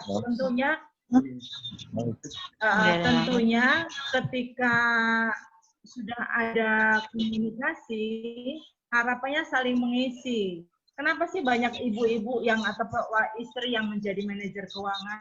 Karena waktu kita lebih banyak. Kemudian yang kedua yang pernah kita share di Knowing Each Other, kita ini multitasking. Jadi ketika kita berpikir soal anak harus bayar ini, seragamnya belum. Oh dia kan harus wisata. Oh masih ada uang ujian. Di saat yang sama kita bilang, oh dapur juga masih harus ngebul. Jadi ini yang menyebabkan banyak sekali istri yang dijadikan manajer keuangan. Yang kedua memang waktu kita lebih banyak buat mereka yang tidak bekerja. Kalau yang kerja gimana? Nggak masalah, dia punya multitasking yang juga bisa dimanfaatkan sebagai manajer keuangan. Tapi tadi yang dikatakan Bu Kiki yang nanya, boleh nggak suami? Oh boleh. Nah, trial error ini tidak saling tuding-tudingan, kamu nggak bisa, bukan itu. Tetapi ternyata yang satu mengatakan, kalau di tanganku aku lebih boros. Beli sesuatu yang, beli buku melulu, atau beli sesuatu yang hobinya gitu. Misalnya, ada orang yang memang hobinya itu, beli apa ya? Beli yang diinginkan, bukan ya, yang dibutuhkan. Beli yang diinginkan. Aksesoris handphone lah gitu. Oh, gonta-ganti handphone saya. Oh, ternyata aku boros. Kamu aja deh yang pegang. Nah, komunikasi yang tadi di awal ini sebetulnya yang bisa membekali berdua. Kita tidak mengatakan si A lebih hebat atau apa, tetapi hikmat kita di dalam mengelola uang yang seperti itu. Jadi balik lagi, komunikasi transparan. Nah, yang dari Bu Susi, Bu Santi saya jawab ya. Bagaimana menghadapi pasangan yang pelit? Tuh. Oh, oke.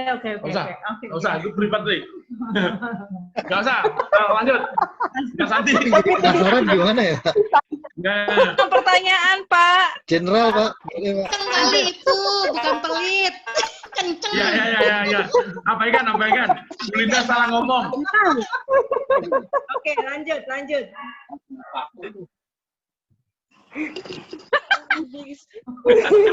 Udah private dibacain ya, tolong. Bu Linda salah ngomong, enggak. Strom Bu Linda. Kalau yang saya tanya bacain boleh nggak ya? Intinya Bapak Ibu memang transparansi gitu.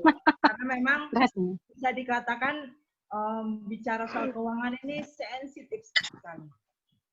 Dan itu nggak bisa kita bilang, oh gampang, nggak bisa. Kebawa-bawa dari masa kecil juga bisa. Kebawa-bawa dari dalam keluarga juga bisa. Yang tadinya mungkin di dalam keluarga itu nggak punya. Begitu pasangannya itu punya berlimpah, dia akan menggunakan itu secara boros. Nggak bijak. Apapun dia beli, apapun. Kalau nggak beli, dosa rasanya. Nah justru itu memang balik lagi ke kepribadian. Nanti kita akan bicara soal kepribadian di sesi belakangan. Dan itu menyenangkan sekali untuk tahu siapa sih sebetulnya kita, karena nggak jauh-jauh dari cara kita untuk membelanjakan uang juga. Ambil kopi Mbak Kristi.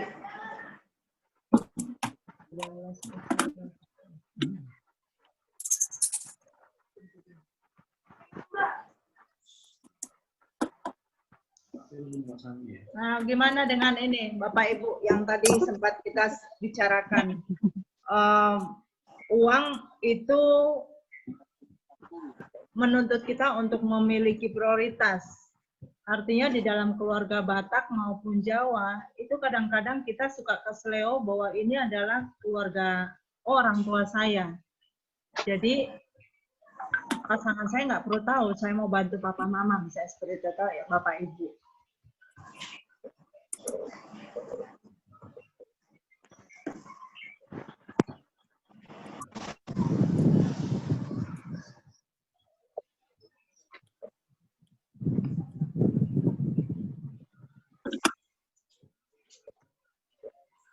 Belum ngomong. Dengarnya. Pak Bambang. Oh iya Pak. Mau nanya nggak? Nanya dong. Ini bosnya bankers nih, nanya.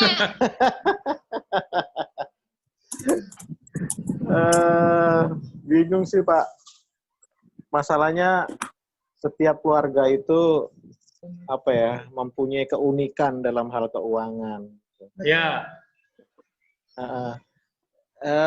Saya punya pengalaman.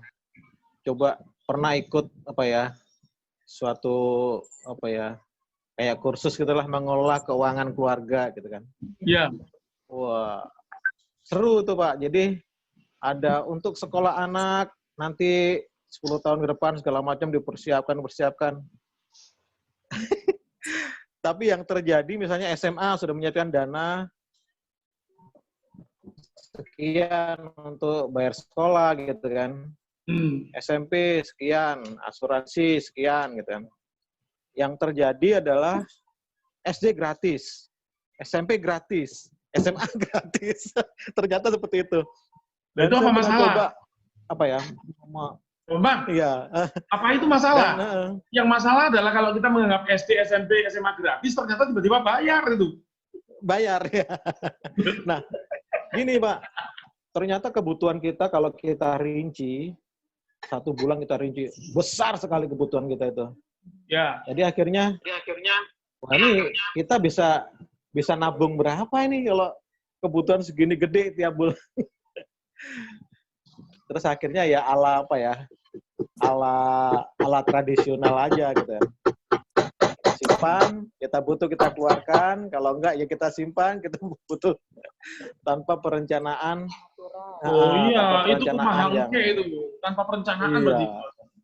Tapi tetap Pak, tapi perencanaan hal-hal yang besar kita sisihkan gitu. Jadi kita tidak mencoba untuk masuk ke hal-hal yang kecil dan detail. Jadi misalnya pendidikan anak, kesehatan, terus mau beli ini, ganti mobil, ganti apa, itu yang kita persiapkan. Jadi yang kecil-kecil gitu untuk belanja bulanan, kita budget. Belanja bulanan kecil. Ya, karena ketakutan sendiri jadi. Enggak dong, Bang. Konsepnya mungkin perlu diluruskan. If you fail to plan, you plan to fail. Jika Anda gagal merencanakan, Anda sedang merencanakan kegagalan. Justru hal-hal kecil begitu yang penting. Saya tadi kalau nggak salah dengar Pak Bambang bilang kecil-kecil kayak belanja bulanan. Belanja bulanan kecil, itu yang paling gede. Iya, ternyata iya. Di banker beda Pak. Mas Bambang. Gitu ya? Gitu, Pak. Bisa. Pak. ATM di rumah. Sebab kecil itu. Pak Bambang orang BCA ya? Betul Pak ya. Oh. Oh, Saya kecil, cuma Pak. mantan BCA. Oh.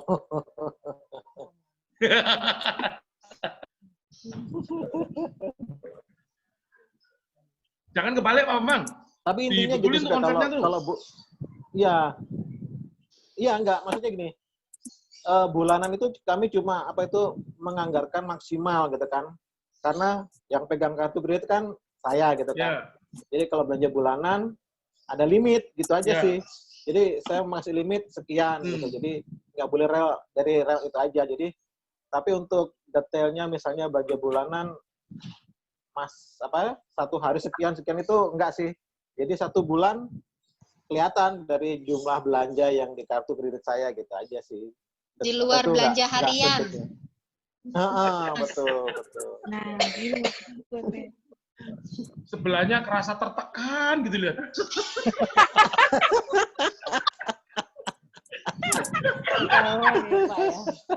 Saras curson, ayo Sar. Saras mau chat boleh loh, silakan loh. Baik Bu, kalau satu saat nanti diperlukan ngomong detail seperti yang Pak Bambang sampaikan tadi, kami bisa buatkan materinya. Tetapi percuma ke sana kalau kita tidak ke sini dulu.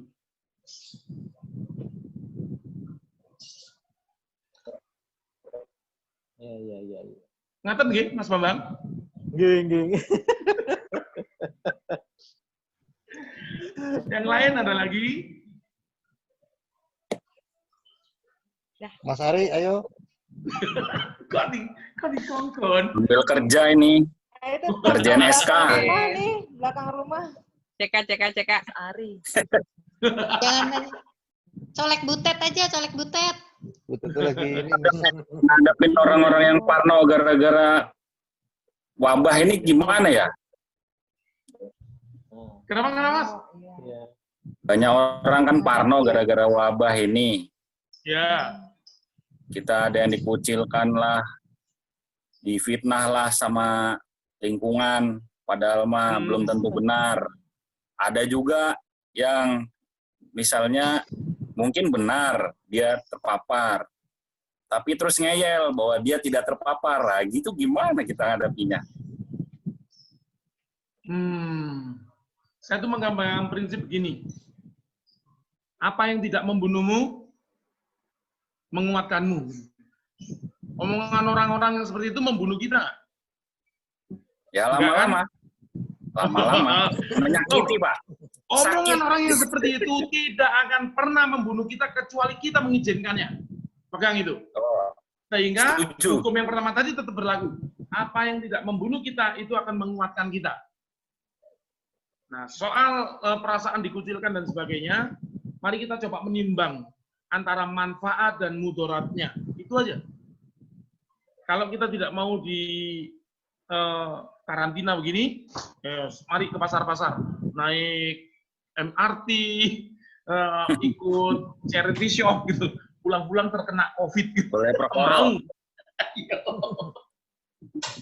Boleh perkara. Boleh perkara. Nanti lama-lama kan ditadah kalau mongsel. Nah, lalu Ya. bagaimana mendampingi keluarga yang statusnya PDP dan sedang dirawat? Memunculkan atau memotivasi dia. Gitu. Ya. Pertama sajikan fakta bahwa banyak orang yang dirawat sembuh. Ya. Pertama, sajikan fakta bahwa yang dirawat sembuh. Saya pernah nulis di Facebook pada suatu hari ada seorang sufi gitu ketemu sama wabah. Ditanya sama sufi, "Hei wabah, mau kemana kau?" "Aku mau ke Damaskus. Aku mau mengambil 1000 nyawa." Gitu kan? Karena wabah. Oke? Bukan urusannya sufi itu kan? Wabah itu pergilah ke Damaskus, Turki sana. Pada waktu balik, sufi itu nyekat, wabah sini. Kau bilang kepadaku bahwa kamu akan cuma mengambil 1000 nyawa. Tapi yang ku dengar, 50.000 nyawa yang hilang. Tapi sumpah ya, aku cuma ngambil 1000. Yang lain tuh mati karena panik. Nah, sebetulnya banyak orang yang terpapar lalu cepat menemui kematiannya, itu lebih banyak karena panik, Pak. Begitu pengharapan hilang dari kita, kematian itu di samping kita persis. Orang itu bisa tidak makan katanya 4 bulan ya. Tapi orang tidak bisa minum hanya 4 hari. Orang hanya tidak bernapas 4 menit. Tapi hanya butuh 4 detik untuk membawa ke kematian. Jangan panik, percayalah pada upaya perawatan karena banyak bukti sembuh. Begitu Pak Ari. Ya Pak. Pak, ini F3 Pak, mau tanya. Ya. Oke, sinten iki? Ya, aku F3. Ya, F3 istrinya Mas Andika. Oh, Hai F3. Iya, hai. Maaf ya nggak ditunjukin tampangnya, soalnya belum mandi. Emang kita udah F3 mau pakai yang cantik dia. Pakai masker, F3. Pakai helm. Enggak nih, aku mau tanya. Aku kan dapat kabar nih, dengar-dengar katanya sih corona COVID-19 ini katanya isu politik antara Amerika dan Cina gitu. Tapi ya masa tega banget sih sampai nyawa gitu yang dipertaruhkan gitu. Nah itu apakah benar atau hanya gimana gitu, Pak? Sorry, Mbak Evri, sejak pertanyaan awal saya tidak bisa dengar karena diulangi lagi. Punya saya juga baru mati. Monggo Mbak. Iya, jadi saya kan dengar-dengar kabar juga adalah teman kantor juga ngomong-ngomong katanya corona ini katanya. Mbak, ngechat aja deh. Kenapa chat aja? Ngechat aja nggak jelas Mbak, putus-putus. Oke, aku chat ya. Teman-teman, kalau bisa karena ini kan waktunya terbatas, kita ngebahasnya mengenai topik aja ya. Kalau itu mungkin nanti bisa di chat yang di grup Pak Sutri gimana? Oke Mbak, oke. Nggak apa-apa ya? Iya nggak apa-apa Mbak, nggak apa-apa. Kita juga perlu tahu sih pertanyaannya F3 itu tadi yang mengenai kasus itu. Cuman ini karena waktunya terbatas, kita masuknya untuk ngebahas yang topik dulu nih gitu. Oh, siap. Oke, maklum baru join. Nggak apa-apa, F3. Kita juga penasaran kok. Mbak Estri, listriknya udah nyala. Kenapa? Listriknya udah nyala, Mbak. Udah nyala. Udah nyala.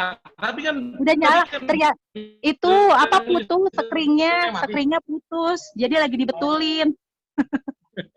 Pak Jarwo. Atau pakai aki ini. Ada yang mau tanya lagi nggak? Itu ada chat dari Mas Ferdi. Iya, monggo. Ada chat dari Mas Ferdi, Pak Jarwo. Oke, sebentar. Enggak kebaca apa ya? Yang ukuran keuangan keluarga yang dinyatakan sehat.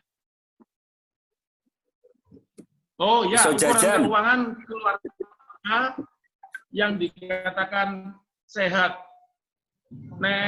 Pas-pasan juga dikatakan sehat. Pas arep bayar sekolah gitu enek. Pas arep selamatan enek. Gitu. Pas mau belanja ada. Intinya gini, keuangan yang dikatakan sehat adalah kalau tidak besar pasak daripada tiang. Udah itu. Segala kebutuhan terpenuhi dan dia tidak besar pasak daripada tiang. Karena ini tidak menyangkut jumlah, ini menyangkut manajemen. Menyangkut manajemen, Pak. Keuangan. G. Ya, betul. Ini bukan soal jumlah uang, tapi soal manajemen. Gimana tuh Mas Ferdi? Idealnya pembagian manajemen itu gimana? Itu tadi loh, Pak. Pak Jarwo. Presentasinya bagaimana? Oh, enggak. Saya nggak ngomong persentase. Nanti persentase kita bahas di hal lain. Saya perlu perdalam itu, tetapi intinya jangan besar pasak daripada tiang. Intinya jangan menciptakan utang-utang yang tidak penting. Jangan punya utang-utang yang tidak untuk kebutuhan produktif. Boleh utang, boleh. Tetapi kalau utang itu mampu membayar utang itu sendiri. Nah, ini mau nanya sama Mbak Flora nih. Ya, mana Mbak Flora? Itu kalau asuransi itu selalu ngomongnya begitu. Lihat manfaatnya. Saya bilang uangnya nggak ada. Oh, tapi manfaatnya gede. Itu gimana jawabnya? Coba orang ini. Muring-muring di chat. Oh, enggak. Bilang aja. Oke, Mbak, kalau saya ada kelebihan, ini kan model investasi. Saya percaya, saya itu, aku nggak duit piye. Biasanya itu selalu menyediakan dana selalu untuk saya jawab seperti itu. Tapi ya namanya agent ya, ngeyel aja, Pak. Iya, Mas. Jadi gini, kalau salah, Mbak Flora juga tidak salah.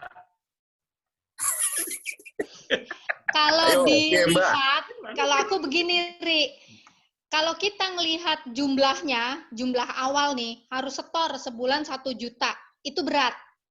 Tapi kita harus bikin minim. Maksudnya gini, dari 1 juta itu kita bagi 30 hari. Itu nggak akan kelihatan besar akhirnya. Gimana caranya supaya bisa per hari, bisa nyicipin sehari supaya jadi 1 juta untuk 1 bulannya. Gimana bisa kelihatan lebih kecil? Pengeluaran kita yang harian itu bagian mana yang bisa kita cut? Karena kalau di insurance itu memang yang kita lihat itu adalah uang pertanggungannya. Untuk sekarang ya. Kayak gitu, Ri. Kalau kita cuma setor nih, katakan kita usia udah 40 tahun. Terus kita cuma ikut yang UP-nya katakan cuma 100.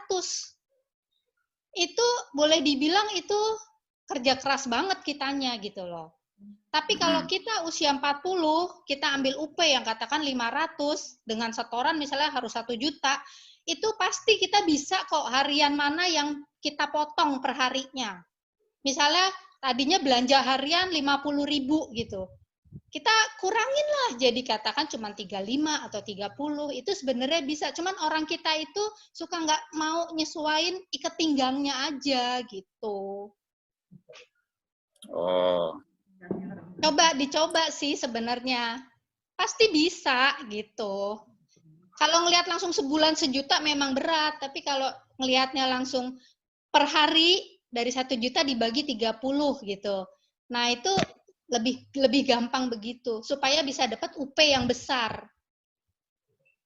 Aku nggak melo-melo. Terima kasih masukannya dari marketing asuransi. Aku melu-melu. Kok jadi nyasar kemana-mana? Ya, teman-teman, waktu tinggal 65 menit nih. Ada lagi? Panjang ya? Ya, ada lagi yang tanyakan, teman-teman? Kayaknya emang intinya kita harus buka lagi ini ya, duduk bareng terus ngelihat pengeluaran kita ya.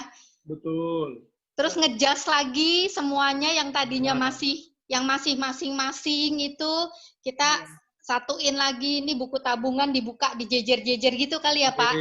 Waduh, akeh buku tabungan ini, Rek. Malu. Orang no sini. Wajar, Wo. Jadi dilihat. Nggak punya teman, Mbak. Halo, Mbak Wajar, Wo. Ya. Bagaimana kalau misalnya di dalam keuangan keluarga itu suami istri itu pengeluarannya sendiri-sendiri, tapi mereka saling tahu nih pengeluarannya buat apa. Maksudnya selalu saling ngomong. Cuma mereka sendiri-sendiri gitu. Itu gimana? Sendiri-sendiri maksudnya nggak belanja bareng gitu kan? Sekedar nggak belanja bareng kan? Ini misalnya titip mungkin saya sendiri punya uang, Mas Yusuf punya uang, terus nanti kita ngaturnya masing-masing, tapi nanti kalau misalnya ada pengeluaran kita saling ngomong. Itu terus gimana? Mbak Kiki punya kebutuhan tapi uangnya kurang, Mas Wisnu nambahin nggak? Nambahin. Boleh nggak minta tambahan ke Mas Wisnu? Boleh. Loh ya wis toh, nggak masalah loh. Berarti nggak masalah kalau kayak gitu ya? Iya. Cuman jangan setelah belanja baru ngomong. Maaf, Pak. Bukan maaf. Bukan izin. Enggak. Itu yang soal belanja dulu baru ngomong, baru minta maaf sudah dibahas. Tapi ya harus gitu, diomong bareng, lalu belanja-belanja, ya wis nggak apa-apa soal megang uang, kalau memang disepakati begitu, ya silakan. Tetapi dalam kesadaran penuh, seluruh uang yang ada dalam keluarga adalah uang bersama. Begitu. Oke. Kadang-kadang ada alokasi yang memang. Oh, Mas Ari, lirik-lirik. Bukan. Ngajak mancing. Ngajak mancing. Kalau saya cukup terbuka lah soal keuangan sama istri saya, jadi aman, Pak. Ya, enak begitu loh. Walaupun saya nggak pernah ngasih amplop gaji saya ke istri saya, tapi dia tahu pengeluarannya apa aja. Karena manajer keuangan ya, Ri? Ya, manajer keuangannya kamu. Langsung transfer. Transfer kan, nggak ya. di amplop dong.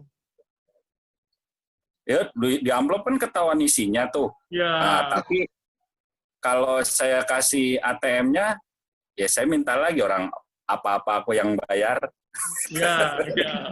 Nah, kesepakatannya pengaturnya adalah Mas Ari sebagai pembayarnya, gitu kan? Ya. Nggak apa-apa. Itu kesepakatan, itu yang paling penting. Bisa bedakan Bapak ya? Ibu, waktu tinggal 3 menit. Ya. Mau nyambung lagi nggak? Kayaknya udah susah, Pak. Udah, kalau udah tinggal Wangel banget mancing pertanyaan. Sekarang mari kita ngelodeh. Mungkin kalau ada tambahan pertanyaan masih bisa diajukan di grup, itu aja sih. Ya, Pak ya? Boleh ya, ada Pak? yang nanya, suaminya nanya, apa gaji harus setor semua? Ya. Jawab ya. Ada yang nanya, ada pertanyaan dari Pak suami, apa gajinya harus disetor semua? Saya bilang iya. Kasihan deh para suami. Kalau terus harus bayar pakai apa? Ya minta bojone toh. Bojone lalai aja. Ada uang bensin, uang rokok ya, Pak ya? Nah, kecuali Bapak Ibu. Nggak boleh ngerokok. Ada pinjaman. Wah, enggak, saya nggak ngerokok. Untuk beli mobil atau cicilan motor misalnya, yang sudah kepotong setiap bulan. Nah, otomatis kan kita saling tahu di situ.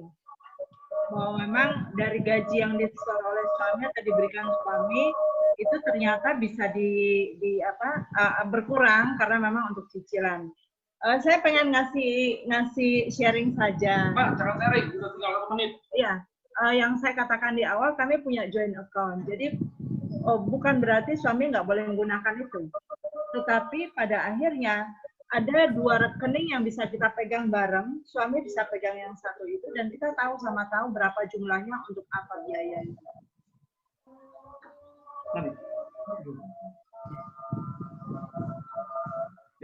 Waktunya sholat maghrib untuk ya, Bapak Ibu, terima kasih sekali atas atensinya. Waktu sholat maghrib bagi Jakarta dan sekitarnya. Menyenangkan Terima kasih. sekali, Bapak Ibu. Makasih. Tadi ada pertanyaan lanjutan. Bagaimana dengan uang transport dan uang jajan? Loh, sekali lagi kan direncanakan kan semuanya kan? Ya sisihkan untuk itu. Gitu. Ya, kasih pos-pos ya. Loh, Ya, ini ada chat lagi. Yang penting dikomunikasikan. Saras cerah, Saras mukanya. Saras cerah mukanya. Mesin ATM mau dikasih ke dia soalnya. Berarti semua lari ke Saras ya Mbak ya, boleh ya Mbak ya. Pak Jarwo uang gaji lari ke istri semua harusnya ya Mbak ya. Iya nih Mas Bambang. Ingat. Panas dingin. Ya transport sama uang. Oke. Yang penting Bapak Ibu komunikasi transparan ya. Itu kita garis bawahi bareng-bareng. Ya. Sorry sudah meniru kesalahan Bu Linda membacakan pertanyaan private. Ya, terima kasih teman-teman semua. Terima kasih untuk semuanya.